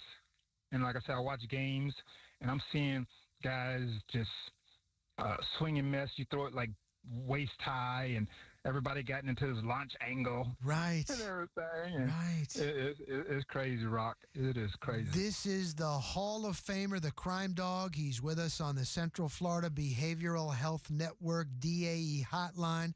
Fred, will it be an adjustment for Rays players, all Major League players that will play at Steinbrenner Field during the regular season, in the heat and humidity, and we know we got the lighting and this and that. And baseball players always seem to be like creatures of habit. You kind of have your routine down. You know what I mean? Do you think it'll take a little while, Fred, for them to get used to playing in a minor league ballpark at Steinbrenner? No, I just think, Rock, for one, as a player, you're concerned about the lighting. Yep. Because I know the Tampa Yankees play night games there, but I'm not sure if, there's probably not, the lighting is probably not as good as in the big leagues. And so you want to be able to see the ball. And so the other thing is that the sun is going to bake these infields, right? And I didn't think of that. Yeah, right. Because you're going to have some hard, the infield's going to be very hard. And so the grounds crew going to have to do a good job of keeping the field wet and everything, because ain't nothing like playing on the field where you're going to get bad hops. That is crazy, but from the race, and Ray, Rock, watch this, Rock. The Rays are gonna play phenomenal this year, right? You know what's gonna happen. They're gonna play great, and then they're gonna get in the playoffs, right? Oh. And now they're gonna say, okay, what do we do now? We got 11,000 seat stadium, and we can't play the playoffs in the 11,000 or the World Series in the 11,000 stadium, right? So of course, you know it's gonna happen. So the Rays probably gonna have to play all the playoff games on the road. The World Series gonna be on the road. You know it's gonna happen, but it ain't too bad because, I mean, remember we were talking about the New York Yankees spring training, and so the Yankees have state-of-the-art pitching machines. I got a tour of it last year. The manager for the Tampa Yankees, I saw him in the airport. He said, Fred, come to a game. So I went to a game, and he took me underneath. And the Yankees got the best equipment. They have one a machine, like a pitcher machine, that it costs probably like $200,000 or $300,000, right? Wow. And it's underneath, right? Wow. And so you can program it to whoever's pitching that night or whatever. You can program it, right? So it'll throw the same stinking pitches that I didn't know that. the pitcher gonna throw. That's not. Oh yeah, they got all that. So the Rays got. I mean, the Yankees got the best stuff. Like will the Yankees allow the Rays to use it? Good That's another point, story. Fred. Good point. But they have it's a great facility. Other than it's a minor league stadium. That's the only thing. But other than that, it should be cool. The players gonna have to. It's adjustment for the players. They're paying for the equipment manager. Westy. Having them deal with, because I'm sure they don't have the space for all the jerseys and bats and all this and that. So that may be a little adjustment, and the Rays are going to lose some money as far as attendance-wise. But other than that, and the dimensions are similar to Tropicana Field. So I think the players, they should be all right. Once you get your mind right that this is where you're going to play at, this is going to be my home field, and just go deal with it, and they'll probably put up some big numbers because the Blue Jays played over in Dunedin for like 2 months, I believe. Yes. 2 or 3 years ago. Yeah, during COVID. Yep. They played over there, and so it should be fine. It'll be cool. Okay. Now, you being a Tampa born, you are a Tampa guy. Yeah. What would it mean to you, Fred, if they leave, if they can't get this stadium done? And is there anything that any info you got for us, Fred? Is there any? No, but if they don't, aren't they? I think they're still going to build a stadium completed in the 2028, right? Well, what's happening is, Fred, Pinellas County's taking a vote tomorrow. It's over $300 million in funds, and they're probably going to delay that. And there's some members that want to vote it down because they went over to Hillsborough, and even Stu in the Times this weekend said that they can't have any more delays. They need that money, that $300 million. And if that's going to be the case, then relocation might be a possibility. And Stu's never said that before. So I'm just, man. Yeah, I Okay. know. And I hadn't heard that. And I said, man, I never thought. And you've been born and raised here, and you played here, and that would be terrible, wouldn't it, Fred? Yeah, I mean, I tell people, my buddies and everything, that I want Tampa Bay area to experience like true baseball, man. I know the Rays have always played like in a dome stadium, but you go to some of these bars up north, and baseball is great, man. Yeah. Under the lights, and it's just beautiful stadiums. And so finally, I was hoping 2028 that the fans really get a chance to experience a big league stadium, big league atmosphere, and so forth. So you hope things work out in the area, because you don't want Tampa to lose a baseball team. And joined by Fred McGriff here on The Drive. Rock Riley, Chris Matheson for T-Kraz. In 30 seconds or less, Fred, do you think that the Rays can get a home field advantage here with the Heat? Will they be able to adjust, number one, and then have somewhat of a home field advantage with the Heat? I don't know if there's any do that in such football. thing to that, but yeah, good in the sense of football. Good question. What do you think? What do you think, Fred? Probably not, but I will tell you this. The Rays have had the best home field advantage for the last, playing in the Trop, right? Because my theory is the lights are dark. The Trop is dark in the Trop, right? And so the visiting team comes in there, and it takes them a couple of days to get comfortable to the lighting. And by then, the Rays have beat them 2 out of 3, or the Rays have swept them. because it's different from playing outdoor to playing indoors. And Rock, check this out, right? When you do your homework, right? Check out the pitchers. What happens to pitchers when they leave Tampa Bay, right? When the pitchers pitch here in Tampa, they're unbelievable, right? And then when they leave Tampa, they become average. And then the guys who struggled when they didn't play in Tampa, and then all of a sudden they come to Tampa and they become like they become Cy Young. Interesting. Interesting. But check it out. Okay. You sometimes like you look at like the Chris Archers and a few other guys. Right. Alex Cobb. You can go down the list. Matt Moore. It's phenomenal because I'm like, man, why in the world these pitchers dominate? And you're watching games like, why are these players swinging at some of these pitches, man? Yeah. And when you go to a game, you're like, okay, it's dark in this stadium, and it's a serious home field advantage. And so even though now they're playing outdoors, but see, the Rays are going to struggle. Hey, Chris, hot is hot. Hot is hot. Yeah, you're right. Everybody's dealing with it. Hot is hot. Everybody dealing with it. So when it's 90 degrees, it's 90 degrees, dude. This ain't no joke. This is my last one real quick. Jose Canseco, is this true? Jose Canseco once told me he thinks the fences at Tropicana Field are shorter. They're in more than is what is. He said, get a tape measure, and they never let me get out there with a tape measure. Is Jose Canseco right, you think, Fred, or no? No, he could be. Yeah, he could be right. He could be right.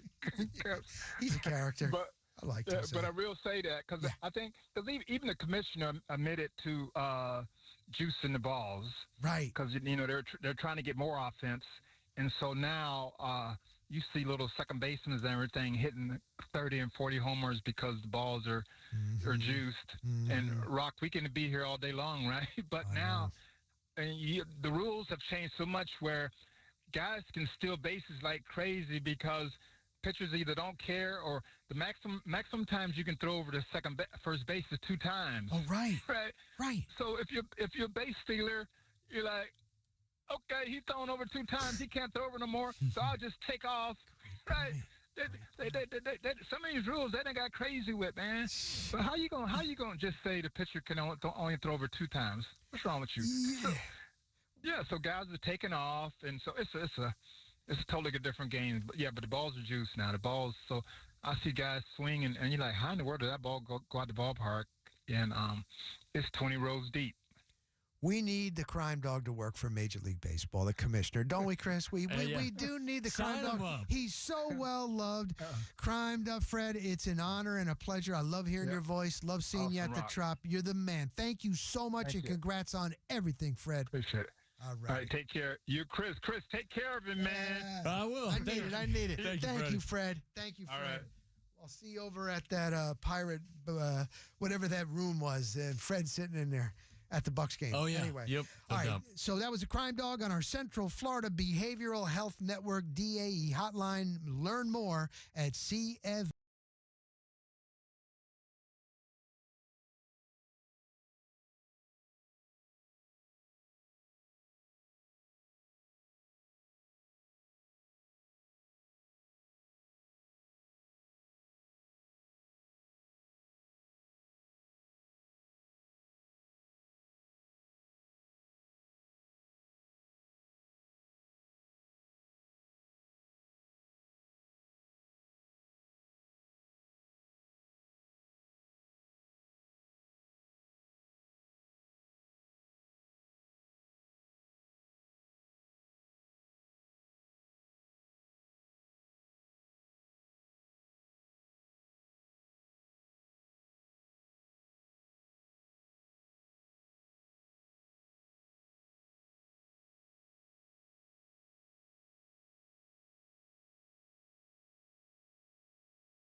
is The Drive with T-Crass, brought to you by Moss Nissan on WDAE. It is that time, Tampa Bay. It is the good, the bad, and the ugly, sponsored by Clearwater Gas. All right, I'm going to go with the good. Can I go with the good first? Yeah, Chris, let's start good and then go bad. My good was being at Amalie Arena and seeing Andre Vasilevsky. First, he got, there was a beautiful tribute. 300 wins. His family was there. They did all this. And a lot of times, usually, you lay an egg when there's all that hype and everything. And he pitched a shutout. Vasi's second shutout of the season. It was against the Devils. That was a very good team. They needed it, but the fans, he's a really good guy. He loves being here in Tampa Bay. They love him. The fans love him. Andre Vasilevsky, congratulations. That, to me, it was good. And it was good being there. It was good. I like that. For me, the Buccaneers, they did not lose over the weekend. They did not lose to the bye week, making it 5 straight. They're losing skid sits at 4 consecutive games. Also, the Atlanta Falcons got beat down by the Denver Broncos 38-6 yesterday. Kirk Cousins did not look very good on the road. According to Greg Auman, if the Falcons were to lose 2 more games than the Buccaneers down the stretch, the Bucs would win the South. Speaking of the South, you can't mention the Bulls of South Florida. Ooh, I had that one. Good, Oh, good, you good. did? Tell me more. Tell me more. Okay, Tell me yeah, more. with Alex Golish's football team pummeling the Charlotte 49ers over the weekend by a score of 59-24. So that was my good right there from over the weekend. 425 rushing yards, and they forced 4 turnovers. They needed that. And for Gator fans, how about the Gators? Finally winning. There's a guy that covers the Bucs. He's a Gator, River Wells. I said, congratulations. He goes, what? I said, for the Gators winning. And he's like, I'll take it. I'm still not a favorite of Napier, but you know what? I'll take it. So for Gator fans, it's been a long-suffering time. That was pretty good. Absolutely. Anything from the bad? Or you still have anything left there in the good? Well, no. Let's go. You want to go to the bad? Let's go to bad. All Let's right, go to bad. Let's go to the bad. Kick it off, Rock. Brian Kelly, I don't like him. Brian Kelly, you know, the coach of LSU, he just irks me for some reason. I don't know why it is. When he got the gig, he had a fake accent. Yeah, that's weird. And, it's not genuine. He was at Notre Dame. All this hype, and what kind of a coach is he? And I'll tell you what, man, he lost it. You see him, I don't know if you saw the video, like, what the are we doing here? Like, just laying it out on the sidelines of his coach. I don't like him. I don't know why. He just irks me. Brian Kelly, it's just bad. And I saw him this weekend, and there you go. Yeah, does that take up your entire bad right there? He's so bad that he fulfills all of your bad, Rock? Is that what you're saying? No, well, there was another bad, and it was get to that. Now, it was in the swamp. 18 people were ejected. 9 of 18 were Florida students. And I'm like, wow, 18 were ejected. That wasn't as bad. They had 33 ejected Gator fans when they won over Kentucky. I'm like, what are the fans doing that are this bad? Is it bad up there in Gainesville? But they broke it down. 5 disorderly conduct. Okay. 5 wrong section that they were in. 2 for smoking. 2 no ticket. And 1 was a ticket holder that he switched his ticket. And I'm like, that's the headline? Wow. That really wasn't that bad. I guess it's bad, but it wasn't that bad. So when you see 18 ejected in the swamp, oh, it's bad fighting. No. So what you're saying is it was bad, it just wasn't ugly. We'll have that here in a moment. For There me, you go. the bad There you Mike go. Tyson, Jake Paul fight, it was bad. It didn't feel really competitive whatsoever, Rock, especially after the second round. You knew where that fight was going to end up. You knew who was going to win that fight. So much hype, unfortunately, little to no answer from Mike Tyson in the ring on Friday night. So that was disappointing. I'm happy that it happened, but it was still bad. It was bad. Officiating the NFL, still a couple of bad calls over the weekend. The no call in last night's game between the Chiefs and the Bills, a face mask call. Fortunately, the Bills, it didn't come down to that for Buffalo, but with the way that the officials have been calling games for the Chiefs throughout the year, you thought it might come down to that. And lastly, in my bad category was Justin Tucker. He missed 2 field goals yesterday. He was bad, then kind of blamed the kicking surface. When on the flip side, Chris Boswell went 6 for 6 with his kicks on the same surface. And to add more salt to the wound, the Ravens went on to lose the game by 2 points 18-16. That was good. See, now my ugly is ugly, but it was into the bad, and it was the Jake Paul and Mike Tyson. I had so many people say, "Oh, I'm not going to watch that." And then on my feed in social media, my wife goes, "Oh my God, your feed. Get off that." I'm like, "It's my feed. I saw it on my feed. What's yours? Dunedin Moms, this and that. You have a different feed. I see different stuff on my feed than you see on your feed." Right. And it was all Jake Paul and Tyson. And I'm like, it was actually getting me hyped up. I'm like, I got to see this. I'm hoping that Tyson is going to do it.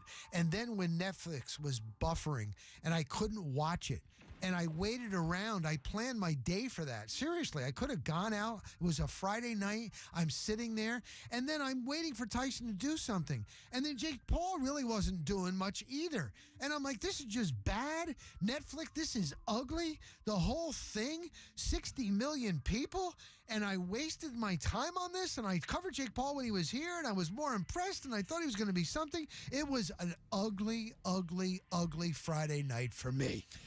And, Rock, I think we can lastly, all of Tampa Bay, not just you and I, but agree on this ugly. The news that came out on the Tampa Bay Rays and the future of their stadium here via John Romano of the Tampa Bay Times, as he penned an article on Saturday stating, and I quote, "While nothing is official, it appears likely that a historic deal to build a $1.3 billion stadium at the Tropicana Field site is all but dead, and consequently, baseball's future in Tampa Bay is at a greater risk than ever before." So that was ugly. Now we're unsure of the Rays and what their future is here in the Bay. Absolutely ugly. That was the good, the bad, and the ugly, presented by Clearwater Gas. Florida's weather is unpredictable, but natural gas keeps business running, even during the outages. With great incentives, that's the time to switch. Visit clearwatergas.com. Now, in our next hour, we're going to open up these phone lines. We're going to let you vent. If you're pissed off about the whole Rays situation, if you want to tell us how you feel about what Todd Bowles needs to do to keep his job, we had the Bull, Brad Johnson, saying, hold on. He thinks that they can make a run. Now, I'm not as confident. I'm going to find out from Chris Mathis if he is as confident. We also, at 6:30, will be joined by the Magic Man. He is the former world light heavyweight champion of the world, Antonio Tarver. But next, what is on tonight? You know you're getting home. You want to find out. You're going to hear from your wife. Okay. Yes. How was your day? Okay. Oh, the kids, they did this. Okay. Oh, we need this money. Did you do that honey-do list over the weekend? No, I haven't got it. I want to know what's on tap.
the world of sports. The Dan Patrick Show. Tomorrow morning at 9. Now back to The Drive with T-Crass on WDAE and streaming live on Alexa and the free iHeartRadio app. What's on tonight with The Drive with T-Crass? What's on tonight? Sponsored by HowardTeamHomeLoans.com. And, of course, we've got Monday Night Football we constructed a W for earlier, Rock, as Rock Riley sits in here alongside myself for T-Crass this evening. Tom returns back to work tomorrow, but Houston Texans take on the Cowboys there in Jerry's World. That game kicks off at 8:15 on ESPN, so that's something on tonight. Also, what's on tonight what else is a free on-demand podcast of The Drive. If you missed any of our interviews or our features, got to today. It'll all be right up there, man, for free, commercial-free on the iHeartRadio app. Search up The Drive and click follow. Also, check out Rock Riley at Real Rock Riley on social media, and check out myself at The Chris Mathis. That is all what's on tonight, Tampa Bay. Thank you very much. Also, the 813.tv, new way to get your Buccaneers coverage, and, of course, Tampa Free Press. But let me tell you, Buccaneers. So, here's what happened today. They had a very, very, very light walkthrough. Mike Evans came out. He was playing catch with Jamel Dean. Wasn't doing any running. We didn't get any injury update because that will come Wednesday. But they're getting ready to take on the Giants and Tommy DeVito. He's going to be the starting quarterback if you didn't hear. Now, two good things for you Buccaneer fans. Mike Edwards is back. He's going to wear number 21. He's a safety. This defense needs all the help that they can get. So today at the press conference, he was saying that he still had his home here. He's like, we're getting the band back together. When he got the word, the Buccaneers picked him up. It was great. He won a Super Bowl ring with the Kansas City Chiefs. He said it was different than when they won it here with the Buccaneers. But I asked him, come on, man, this defense hasn't been good. What do you think? Well, you know what? Without further ado, let's listen to this. This is my question to Mike Edwards earlier today inside One Buck. What do you think it is? This defense has not been playing good. Do you think that you can provide a spark? And just being back here, I know it's been a short time today. Have you talked to some of the guys, man, about it? Yeah, I mean, hopefully I can, bring a spark or whatever it may need, bring help, any type of help that I can to bring to this team. Not just defense, but the whole team. And, they had struggles, but they also had some great parts of the season. Like, it might be a player away from winning any one of those games. So, like I said, I've been keeping up with them, from afar, watching some of the games, stuff like that. So, still a good team. The record might not show, but still a good team. Got players all over on both sides of the ball. And, it just takes us got to get a good playoff push. And I got to take it week by week. But, just from my seeing from afar and then coming in the building, it's a good team. Got a lot of guys that's, very good teammates and very good people that I can see in the locker room. So happy to be part of that, and hopefully I can help any way possible. Again, that was Mike Edwards earlier today, who now has rejoined the Buccaneers. Rock Riley, who's in studio with me, asked the question today after practice. And, great response there from Mike Edwards. He's right. It all starts with this first game back, Rock, against the Giants on the road. Now, Larry Foote is he's the defensive pass game coordinator, and he's also the inside linebackers coach.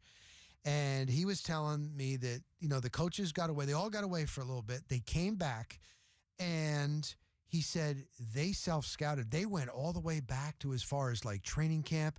What were they doing good? What were they doing bad? So I asked him, okay, is this going to be a little bit different? What are we going to see from this defense? This is Larry Foote from earlier today.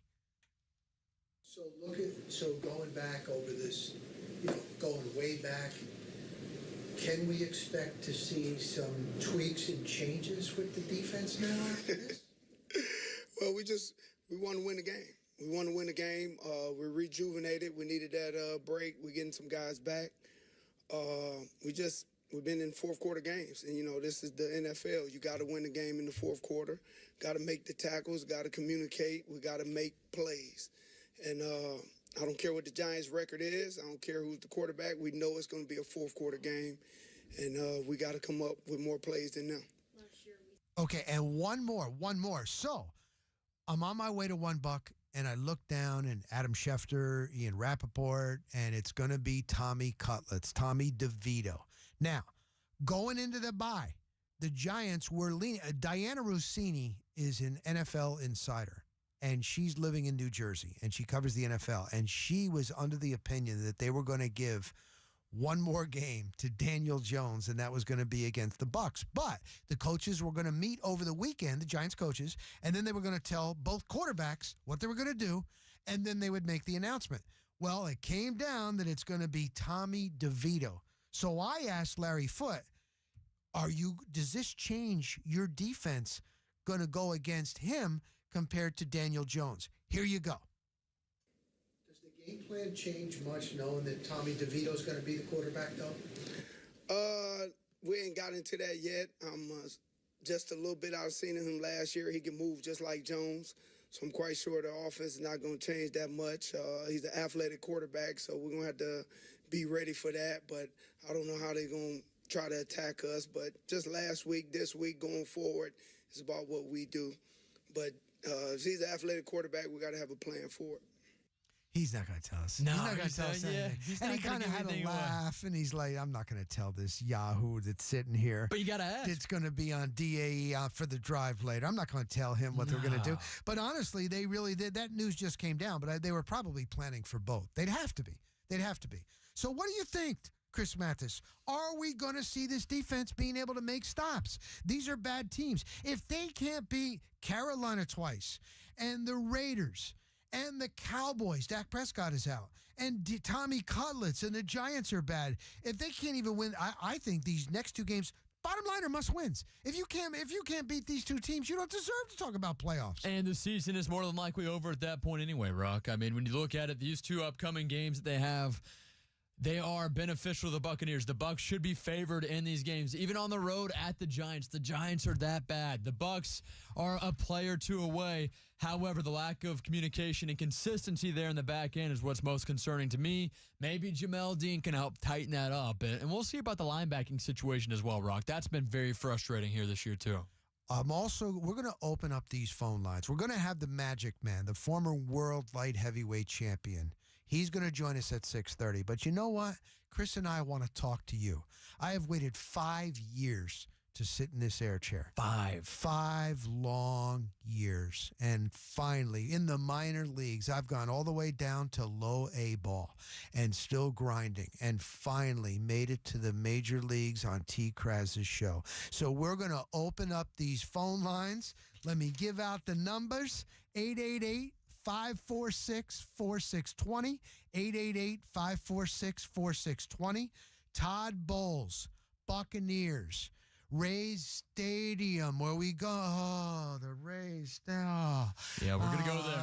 We're going to go there. And that's what we're going to do. So jump aboard, all right? And we will talk to you when we come back. It's after.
He's all right.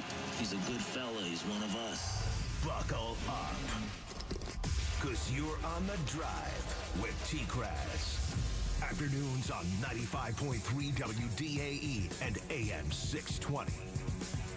Well, T-Kraz is smoking a big old stogie, sitting by his fire. He's got his shirt off. He's drinking his booze. He's far from here inside the studio in the air chair, so I'm just right here for today trying to keep it warm. I've waited 5 years to be back here, and I'm here with young stud. He is the future of sports talk radio and play-by-play. He's out of Food City, Blairsville, Georgia. He came down here to be on the Pat and Aaron show. They moved him just like they do in Major League Baseball. They brought him in. Mullen said, now I'm moving you over to Afternoon Drive, and he's with T-Kraz, and he's here. He's got a Saturday show with Nick Wise.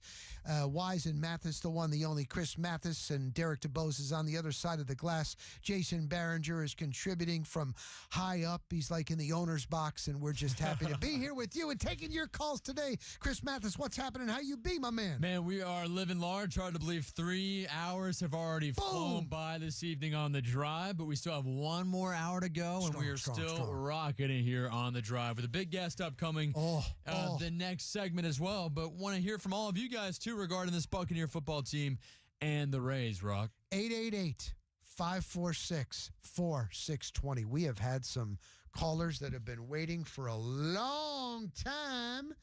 Let's go to Keith in St. Pete. Thanks so much for hanging, my brother. What's happening today? I had dinner. I had to eat.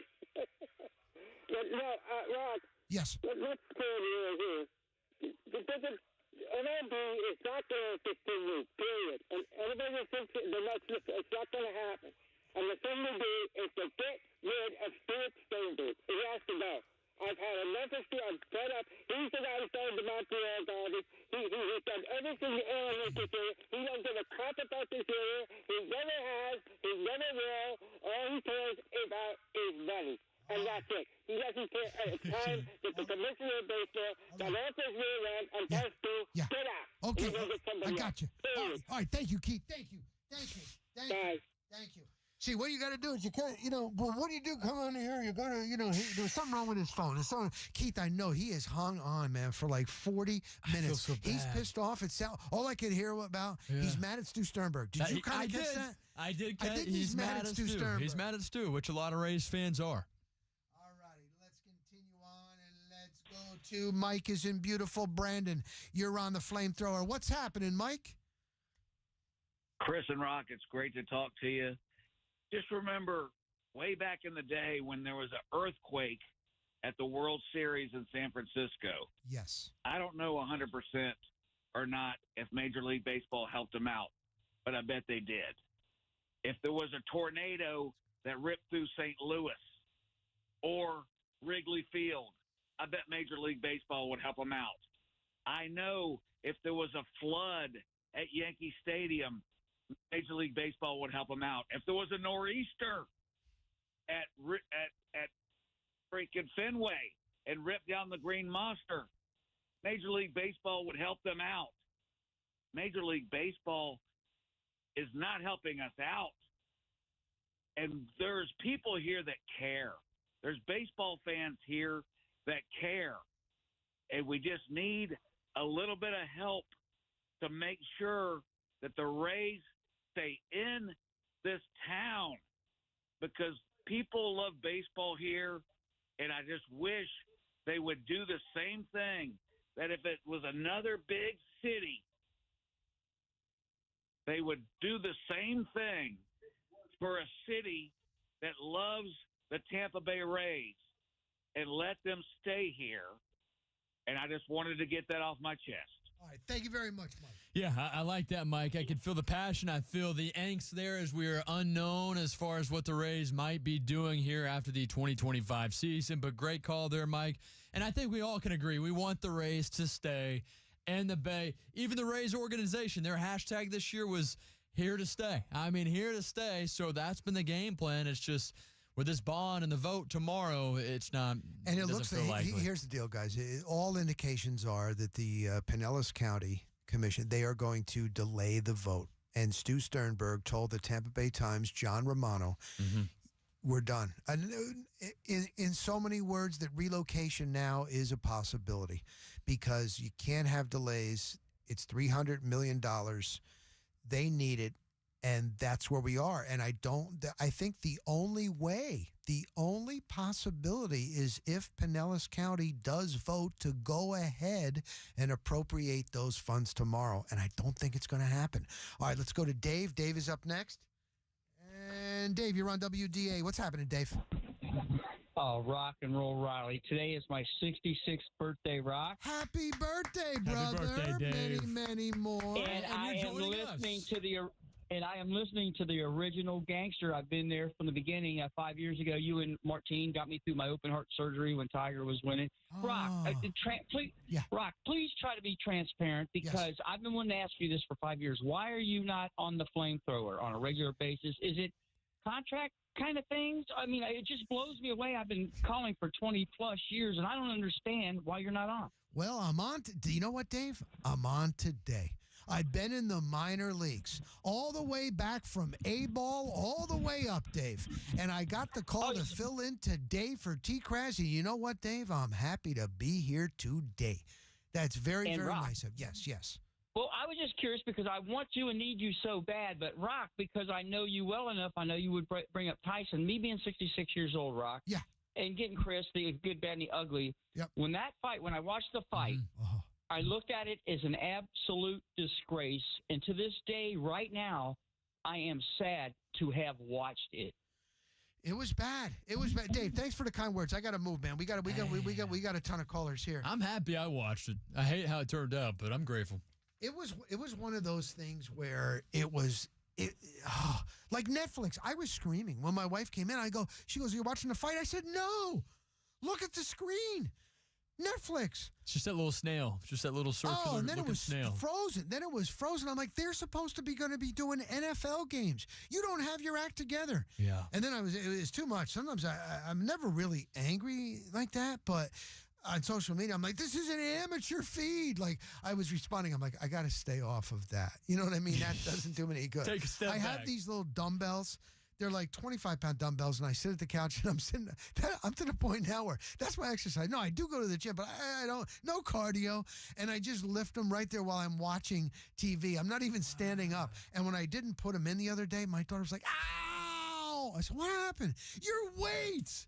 She stubbed her toe on the weights when she was watching one of her shows on streaming. No. It was bad, but it pissed me off. Yeah, you're in shape, Rock. When are you going to step in the ring? No. When are you going to step out there? No. Who's going to get rocked by Rock Riley? I don't get beer muscles. None of that anymore.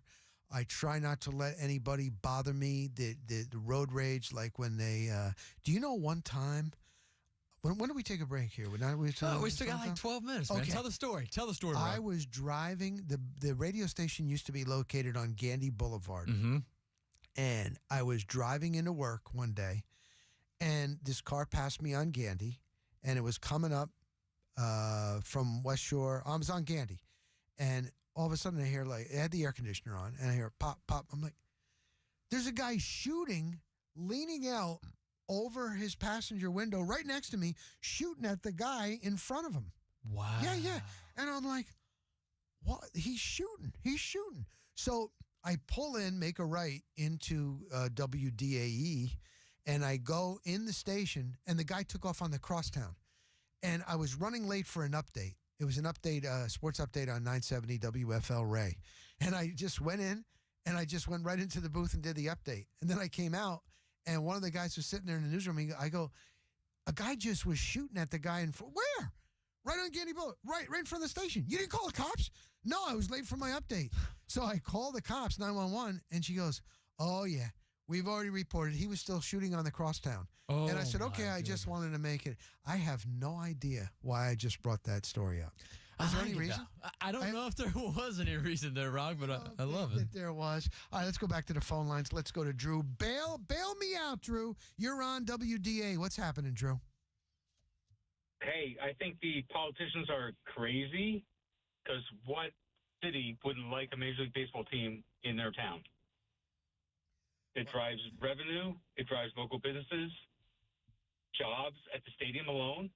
I mean, think how many people work there. The concession stands, the ushers, security, parking lot attendants. It's just, I just am baffled by why they don't want to keep the Rays here. See, it's the Pinellas County. And according to the agreement that was signed, if the Rays went out of Pinellas County, then that would be null and void. They would have to take a vote on it. And I think that's where it all comes into play. But it was an so it's because they are going to Steinbrenner Field? Yeah. Yep. And it's not all of them, but it looks like the vote is not going to make it. And they're probably going to table it tomorrow and delay it more. So that's where we're... And it's like you said, though, they can't go to Threshers Field. They can't go to Toronto Field. Right, because in Dunedin, it's too small and there's no way to get there. It was the best option. It was the best option. Almost feels like the only option. I think it was. Yes, it is. I think it was. All right, keep listen. it local. Yeah. All right, listen, man, we thank you for your call. And again, this is a day for you guys to vent. I understand that. Let me go to Mike. Mike, you're up next on the drive. What's happening, Mike? Hey, guys. How's it going? Love the show. I know you guys are short on time, so I'll make it short.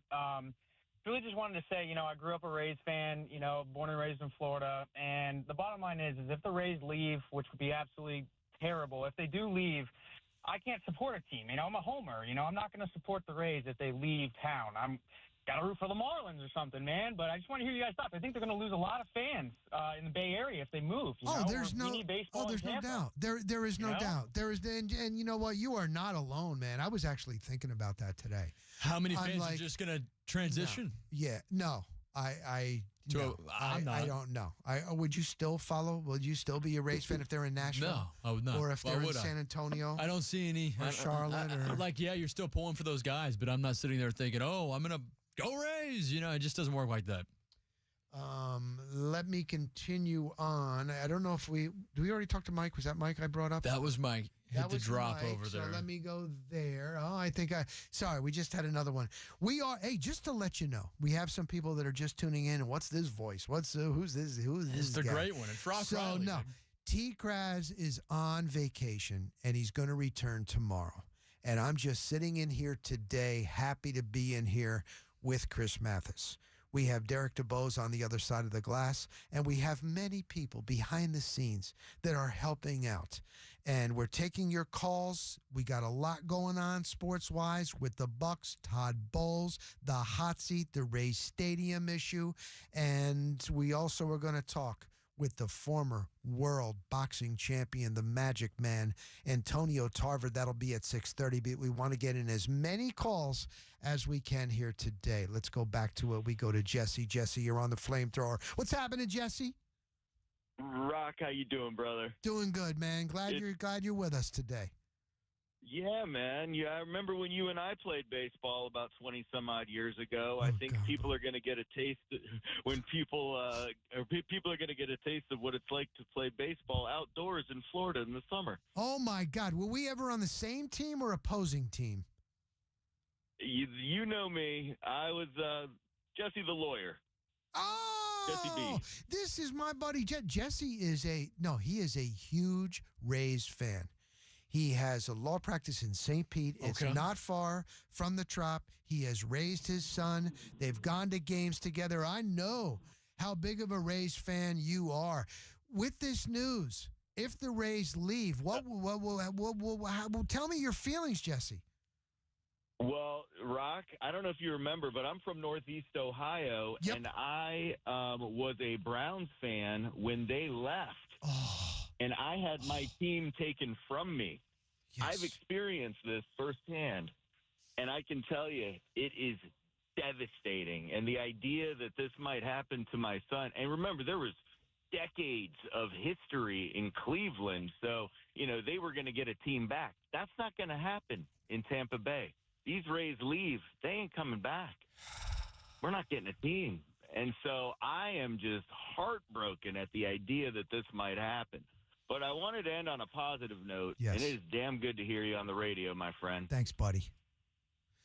All right, you hang in there, Rock. All We'll right, talk soon. thank you very much. Thank you, Jesse. I actually thought that he was coming with something else. Did you? I did too, but hey, he and I ended it wasn't with, sure. He's grateful that you're here. You know what's the He's worst? grateful It's that you're like, here. hey, long time listener, and then boom, here we go, and then it's something usually negative. Yeah. Yep. That's what I remember anyway. All right, let me continue. Let me go to Craig. Let me see if you can bring him up. Craig in Vegas. Yeah, Craig is in Vegas. Derek, can you bring him up? I don't know my mouse. Craig is on WDAE. What's up, Craig? What's up, Rock? How you been? I'm doing good, my man. I'm here with Chris Mathis. He said, "Oh, it's Craig in Vegas." Yeah. Hey, you know what? If we'd have brought Whitney in today, that'd have been the old crew right back together. WDAE. With a little classic rock and roll, right? There you go. Yeah. Hey, what's happening in Vegas? It's not a done deal, right? The whole Vegas and the stadium and the Tropicana site out there on the Strip. Well, the funds are approved from the state. The governor signed on for $324, $25 million. So those funds are allocated, right? And the A's owners said they've got the rest of the money set up. Now, Sacramento is also vying for professional sports, and they would like to get something else there too. So if they fell in love with Sacramento, could you see, could the Rays come here? And I know Stu would sell, but listen, that hotel be on the Strip with the stadium and the hotel. There's a hotel and stadium going to go right with Tropicana together. was, So yeah. So there's going to be a whole setup there too. So you're talking about 80 to 85 nights with some spring training or preseason games that you're going to have people there coming through. People are going to come from all across the U.S. to come see their team. Think about a Yankees here, a Dodgers here. The Dodger games will be packed here too. So anybody who wants to buy a team and move them here is going to make money. You got to shell out some money for the stadium. You'll make it back pretty good too. Look at look at the value of the Raiders now since they moved here too. They're in the top 10 of the league. It's a hot ticket here too. People come in from, I get hit up all the time for my tickets saying, hey, can we have your tickets? Can that? So the Rays City Council and all that are playing chicken, and they're going to lose, right? If it happens. Ask Oakland, you could say that too. But the other thing too, let's go back to it. Why is this whole situation going down? It's because the Pinellas County and St. Pete jumped the gun and should have never built the stadium there originally. When the original site was Raymond James, which is the old Al Ablaz Field, there was a sign there that said, hey, this is the future home of Major League Baseball. When a team is awarded, we'll build it. And that's the issue too. It was never built in the right area. I feel bad for the businesses. I know downtown CP is really building up. A guy like Fergs and stuff like that, they're going to lose a ton of money if the team leaves or too. They're going to lose that money.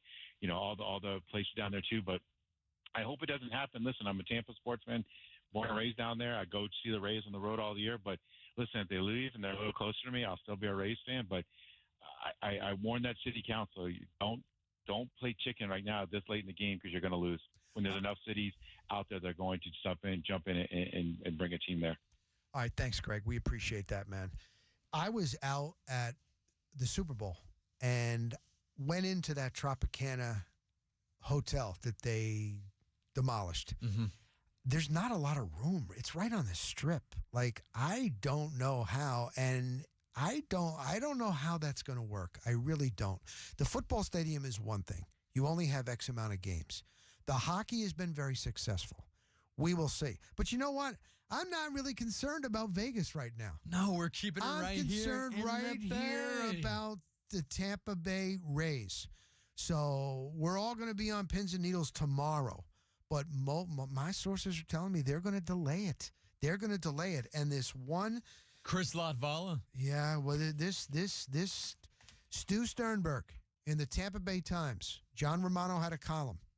And the quote that gets me, moving the Rays is not an unlikely conclusion. And that is coming from Rays owner Stu Sternberg. So we'll continue. We'll have more coming up at 6:30. We're going to talk with, he is the former world light heavyweight champion of the world. He was in with Sly Stallone in the Rocky movie. He is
kind of assumption on the future of the Tampa Bay Rays Stadium in St. Pete, and let you guys all voice your opinion here on The Drive. That's what we do, and it's obviously impacted all of us to hear that story on Saturday that was penned by John Romano of the Tampa Bay Times, and the uncertainty of Tampa Bay Rays baseball here in our backyard. So they do have an answer as of now that the Rays are going to play in 2025 at Steinbrenner Field, but the future after that and where they might play as far as a new stadium being built in St. Pete is in question. A big meeting takes part tomorrow, I believe 2 to 8, somewhere in there. So we'll find out more. We'll have more on that tomorrow afternoon and into the evening as that develops. So you'll want to keep it abreast, WDAE, all of tomorrow as well, Rock. Also, I got a couple of people this weekend say, hey, can we bring John Gruden back? Number one, until the lawsuit, which is in the courts, he is suing the NFL. Until that is settled, he ain't going to coach anywhere in the NFL. But I believe that he will get offers. He's building his brand back up again. He's got a Gruden Loves Football on YouTube. Man, that has taken off. Got me feeling real nicey. Oh, that's good. He's been hired by Barstool Sports, very popular with young people, young guys, huge following. They love him. He's got his place in Tampa where he fired Football Coaches Association, where coaches all around the country, they come, they watch film, they talk football, but he's rebuilding his brand. But I was just looking at his overall record. Now, he got it done. For years, Chris, it would be, about the phone lines. Did he win it was it Dungy's team or was it Gruden's team? They won the Super Bowl. Bottom line, they got it done. But if you really look at his record, his regular season record as a head coach, 117 and 112. Postseason, Chucky is 5-4. His career, 122, 116. He resigned during the 2021 season. The emails, it wasn't good, homophobic, racist, all that jazz. He thought that he was emailing Bruce, his good friend, who was working for the Redskins. He might have been the general manager. I can't remember his title at that time. And NFL was investigating the Washington Commanders. And they saw the emails and John Gruden's name. Oh, we got something here. And it was made public and blah, blah, blah. So he's suing the NFL. Bottom line is he wants to coach again. We had Brad Johnson on earlier. He was talking to him on the sidelines the last Buccaneers game. Right. And he wants to coach again. He had the greatest gig at ESPN. Monday Night Football, color analyst, 2009 to 2017. And then he lost that gig and he's trying to get back in. All right, let me welcome in now. He is the Magic Man. He is the former world light heavyweight champion, former world cruiserweight champion. He was in the Rocky movie as Mason the Lion Dixon with Sly Stallone. He's been a boxing coach. He's got the very popular Tarver's Take. He's been on TV. He's in great shape. I want him to fight Jake Paul next. The one, the only, the Magic Man, Antonio Tarver. Oh my God, how you doing, Rob? I'm doing great. How you doing, Antonio? Chris, how's it going? Man, I'm doing good, man. We're fantastic. Thanks for having me on. Yeah, what do you guys think about the fight, man?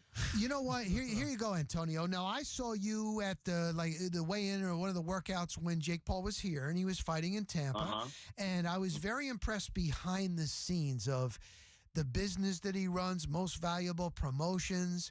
I talked to some of the guys that work for him, and they really like him. He takes care of his people. He's paying fighters. He's doing great with them, Serrano and women's fighters. He is taking it seriously.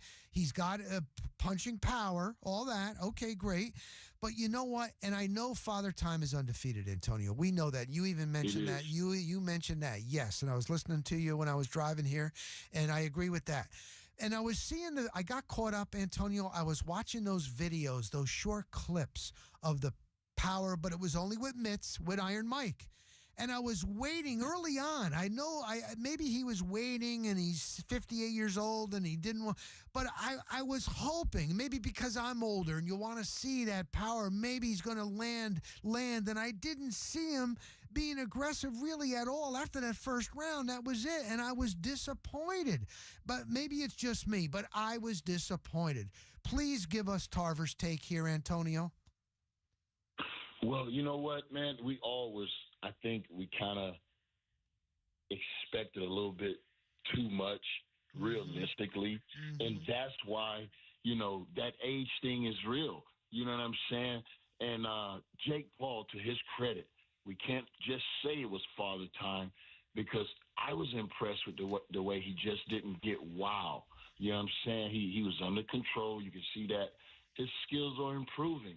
And it just goes to show that no matter who it is, even the mighty Mike Tyson, that, Jake Paul is at a level right now where, he can compete with guys at his age with all the experience that he's had. Now, I'm only 2 years younger than Mike Tyson. And that's why, I myself have put my name in the hat as everyone else has called out Jake Paul. You know what I'm saying? Good. No, good. Because I've seen you. You don't have a lot of wear and tear. You're not a partier. From what I know, the smoking and drinking, you've kept yourself, man, in really, really good shape. You've been training. You've been in the ring a lot. So I think it's a little bit different, Antonio. I really do for you. Well, I mean, I don't know how much different, but I would say this, I would try to get myself in the best shape, you know what I'm saying, considering that I haven't really competed in 10 years. You feel me? So there's a lot of unknowns out there, and that's why I think a real fight between me and Jake Paul makes real logical sense. Yes. Oh, do we still got you? Do we still got you, Antonio? Oh, he may have dropped off. Oh. All right. Well, opponent. Oh, no, he's there. He's You there. know what I Okay. mean? Go But ahead, that's- Antonio. we'll see. We'll see. You dropped for just a few minutes. So continue on. Just for a few minutes, about 30 seconds there, we lost you. So you are are you trying to get a hold of him or through Most Valuable Promotions? No, I'm just marketing myself, promoting my brand, myself, staying active, but, planting seeds as I go. Okay. Because just like everyone else, everyone came out and say they was going to challenge Jake Paul because he's right now revolutionized the game. Man, Netflix, 60 million viewers. They broke history, bro. Like, that was a worldwide type of event where it was so many people logged on that it was getting slowed down, buffering, and everything. It was a worldwide event, and it just shows that boxing and then the allure of an older guy versus a younger guy, the same way Rocky Balboa had it when I was the young champion, giving the old veteran, you know what I'm saying, GOAT an opportunity. It still sells to this day. It's what sold the Tyson and Jake Paul fight. And if you want to do it again with someone that's been there and done that, and, I still have a lot to prove because it's been so long since I've been in the ring. I don't know if I can beat a guy that's 30 years younger than me. That's why that fight is so interesting. Antonio, I got to ask you about Jake Paul's credibility as a boxer, a true contender, because he does fight guys that are, as you said, 30-plus years older than he is. And he is winning, but still he's fighting guys that are a good bit older than he is. What do you see from Jake? I mean, is he an average, good, great boxer? What do you see from Jake Paul? I will tell you this. I'm looking at it from my eyes, and, of course, I'm going to, think that, okay, I'm who I am, and, but sometimes, be realistic, it looks a lot easier from the outside when you're not in. Even in my case, you know what I'm saying? All I can say is he handled Mike Tyson pretty good. You know what I mean? No matter what. And that's still Mike Tyson. His reputation precedes him. If you step in the ring with Mike Tyson, it's a situation no matter what. And for him to have to be able to handle that, the nervousness and just not knowing what's in front of him, he did that pretty good. Now, I've never been an intimidating type figure, so he might not feel like that. But I will tell you this, it'll be something that he could really express himself with in a fight against me. He wouldn't have to hold back. And guess what? If he knocked Antonio Tarver out, he legit. And he can do what he want with it in the game. You know what I'm saying? And that's all I know, Rock. Too legit to quit. No, we don't want. We don't want to see him over you. No, we don't. We don't want to see that. Well, Antonio, this is Antonio Tarver, former world champion, great guy, lives here in Tampa now, from Orlando, the Magic Man. You notice he did not call out Canelo after this one. I know he has been calling out Canelo a little bit. There's Bud Crawford. I know you were there. He is very, very good. But seriously, he's not ready for a Canelo. Is he, Magic Man? Well, if he can't beat me, he's definitely not ready for Canelo. I'll tell you that. And I'll say this, man. It's been, with everything moving in boxing, if them guys can fight Jake Paul, his size, then those guys can fight me. I might be back all the way because I've been looking for some action. You feel me, Rob? Yeah, no, I know. We're gonna send this out. We're gonna blow this out everywhere, man. I've seen you. You are in good shape, but you got to get right back in the boxing. But that would be wonderful. That would be wonderful. He loves Tampa. He's come here to train. He loves Tampa. That would be great. Yeah. MVP does a lot of business right here in the Kissimmee area. I've gone down there, man. Fat Joe has shown up a couple of times, and they pack the house down there regularly. Yeah, so I gotta applaud Jake Paul for everything he's brought to the boxing business, the eyes, the viewership, and you can't knock what he's doing. He's paying these ladies more money than they've ever made. Everybody's really want to work with the guy because of his vision. And, man, I hope I get an opportunity to, man. It'd be an honor, and it'd be definitely a blessing, bro. I will be there covering it every step of the way. I hope it happens. Magic Man, how can we follow you if boxing fans and fans don't know about Tarver's Take and all you're doing? Tell us what you got going on, Antonio. Okay, well, on social media, it's Antonio Tarver on all my platforms. I pretty much have everything. And it's Tarver's Take on YouTube. It's the most informative take in boxing. Just remember where you heard it first. I give you a breakdown of all these big fights that's coming up. I give you the look inside of what's going to happen, and then I give you a recap. And, man, I've been pretty much predicting these fights. Rock. Yeah, and you have. Chris, right off the dome, and I'm giving these guys insights.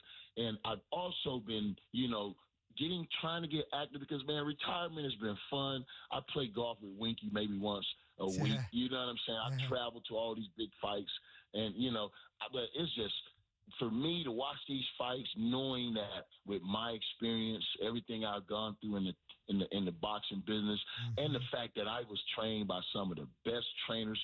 Jimmy Williams, rest his soul. I know he's looking down on me. You know what I'm saying? And he lives through me, man, because that's why I have the training instinct from. And if you ever met Jimmy, Rock, Oh, I remember. I was being taught by that man since I was 10 years old. And that's the foundation that really, I want to give back to these young men because I think I can really be an asset from a consulting point of view. You feel me? Just giving these guys a real understanding of the game plan and the strategic, you feel me, breakdown of what they have to do in that fight. And I think it will, make a difference. I really do. So I'm offering, training camp experiences where these guys can come down here for a week just to even just get the experience. And then they have an option of saying, okay, it fits for me or it don't. That's but great. To not, you know what I'm saying? Yeah. To not give yourself that opportunity would be really shooting yourself in the foot, man, because we all need mentors. We all needed mentors. I needed them, you feel me? And just to be out to be a tool for these young men, it really makes me feel good.